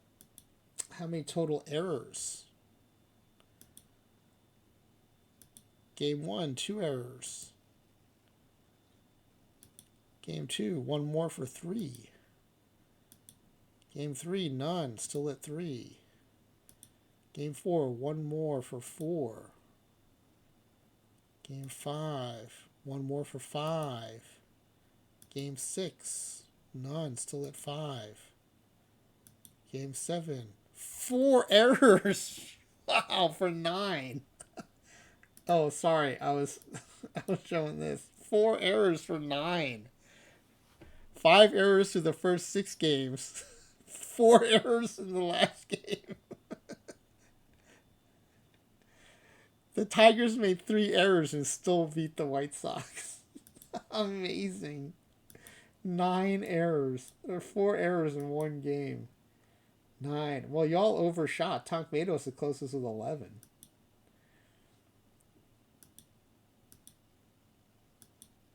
They tried their best to make your predictions come true with 4 errors in the last game. All right. Headed into the last 3 questions. Tonk Mato with 3. Clay Dog with 3. T. Davis with 2. Reb Jr. with 1. Now, if there is a tie at the end, it's whoever got the most recent answer correct. How many total home runs? Now that, I think, is easier to answer. We just look here. Three by the White Sox in 7 games. 8 by the Tigers, so that's 11. Oh, sorry, I was looking at this, everybody. 3 over here by the White Sox. And 8 over here, which is 11. You can also check it here by 3 allowed. And then 8 allowed. 11. Just checking my math. 11 home runs. Reb Jr. and Tonk Mato get that exactly right. Very nice. Oh, Tonk Mato didn't put a negative on the run differential. It is possible to be the losing team and have a positive run differential. It is possible. There's enough blowouts versus close games. How many total strikeouts? All right, there's going to be some arithmetic here.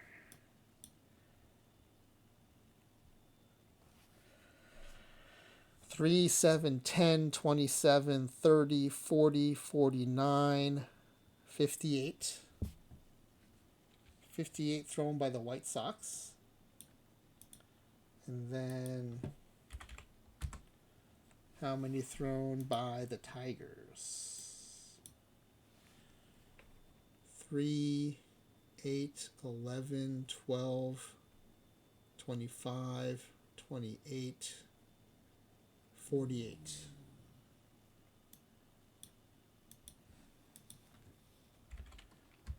And so that's a total of 106.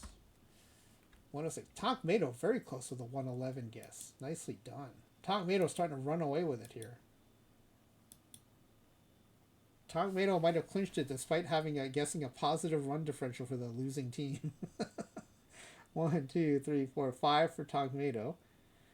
The race for second place is Clay Dog with 3, T. Davis with 2, Reb Jr. with 2. If Reb Jr. or T. Davis gets the last one right, though, and Clay Dog doesn't, then then the other person would beat Clay Dog because they got the most recent answer right for their third. But I think Clay Dog's safe because I don't think they'll have a positive run differential, and Clay Dog and Reb Jr. gets the same number. So that would be a tie. Oh, no, Clay Dog would have 4. So I think, yeah. I don't think Reb Jr. can beat Clay Dog. T. Davis can. If there's a positive run differential, Clay Dog can do it. Okay, I think there's no way to do this except go to the box scores, right? Oh, no, I can do it from here. Okay. Tigers are +5. Tigers are +7. Tigers are +13.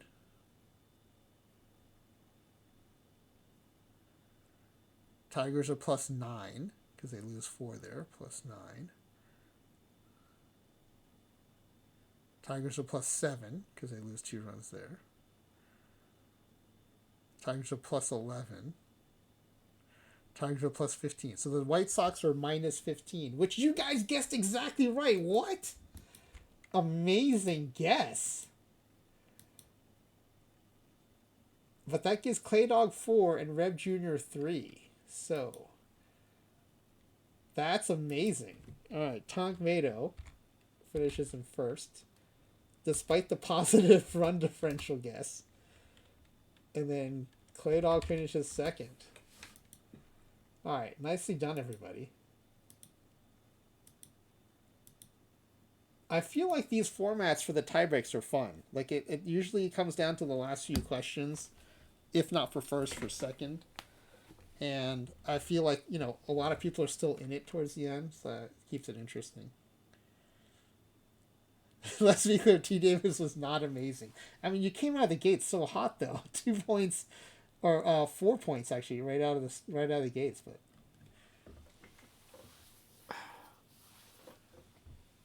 and you and Clay were the only ones with 4 to start with. But, yeah. We're not amazing in the last part of that, for sure. All right. Well, thanks for hanging out. I hope that was fun for everybody. I'm going to peek in and see. Oh, yeah, let's... Now, if we go to return to OOTP main screen, it should save it. And let me put the game back up. So then what you can do is you can load. Oh, there should be another historical.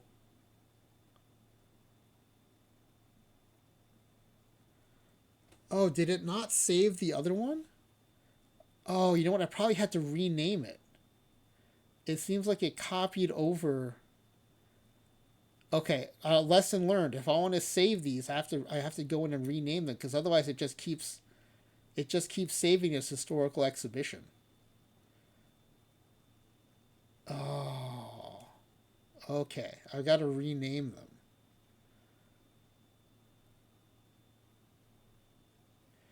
So we'll just rename it by the episode number. This is episode 350.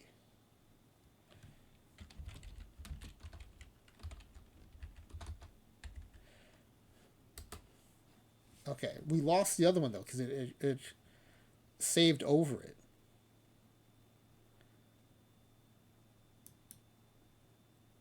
That's kind of a bummer.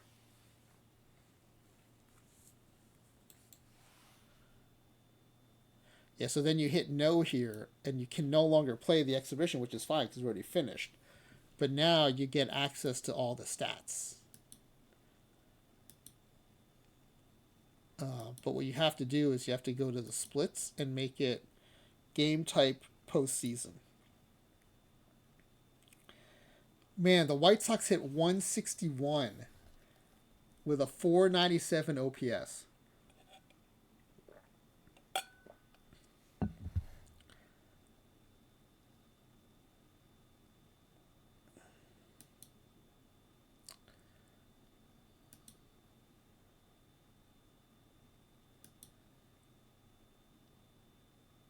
Detroit had a 1.16 ERA. The White Sox had a 4.80 ERA. Can I see the team? I want to see the team strikeout percentage, but if I go to sortable stats, maybe.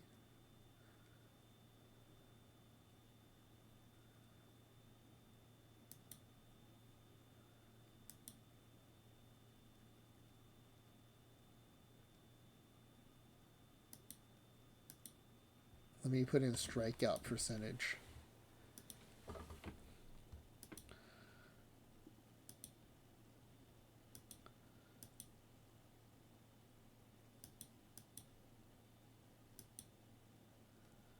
Oh, it's not letting me do the split though, the postseason split.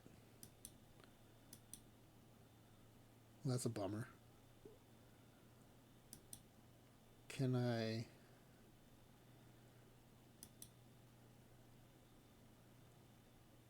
customize it here? No, it's not. Okay, that's a bummer. All right, well, lesson learned though about saving the file. We have to rename it each time.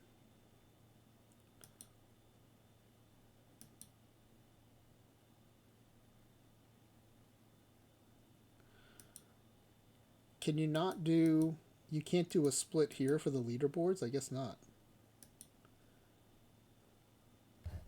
That's a bummer too.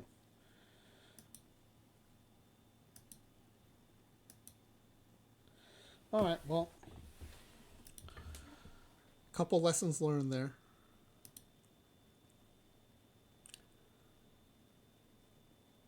Man, we have been knocked out of. What were we watching here? Iron Cap?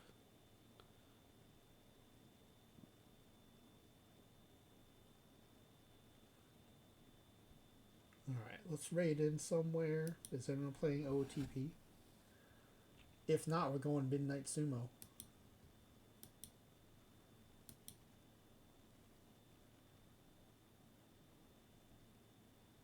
Yep, no one's streaming OOTP. Midnight Sumo is on day 10. You got 5 more days of putting up with me raiding into Midnight Sumo. There are only 5 of these Grand Sumo tournaments each year, and they're 15 days long. And so, when we have the opportunity, I like to raid into Midnight Sumo. He's a Canadian streamer, does English language commentary over the Japanese feed of these sumo tournaments. So, it helps you understand kind of what's going on. And I think it's a very, I mean, it's a uniquely Japanese sport. And so I like kind of sharing that with everybody. And then during the commercial breaks on the actual feed, Midnight Sumo will play vintage Japanese commercials from YouTube, which I think are also pretty interesting. Especially if you're a Tommy Lee Jones fan. Lots of Tommy Lee Jones commercials in Japan, apparently, back in the 80s and 90s. All right, everybody, thanks for hanging out. Hope you had fun. Hope you got your drops. Congrats to our winners. And then, I don't know, like, I keep wanting to give the White Sox another chance, but I'm running out of bad teams to do it with. I might do one more tomorrow, and then we'll go back to our more regularly scheduled programming. We do have a couple of channel point redemptions. I need to get in touch with the people to see what games they want to play on stream. And so we'll start getting into that too and put some leaderboards up and stuff. All right. Let's start the raid. Good night, everybody. Also, good luck to, was it Kitty Poo Poo who was in that tournament in the final? Weekly Gold? Good luck to Kitty Poo Poo there. If anyone else is in live. Oh no, Tugi, we're raiding out. Tugi just raided in. We're raiding out. No. No. You just missed the 2024 White Sox. They lost to the 1962 Mets last night. And I was afraid that it was because of an era issue. Right, because we did it in modern era. So then I thought, let's try it with a more recent team. We tried the 2003 Tigers, who were 43 and 119, and had the worst run differential in 70 years. And even they beat the 24 White Sox 5-2. So we may have to wait for next year's Out of the Park Baseball 27 when we get the 2025 Rockies to really give the White Sox a run for their money. But we're going to try one more tomorrow night. But yeah, sorry, we're going to raid into Midnight Sumo. So you're going to get your fill of English language commentary over Japanese sumo coverage.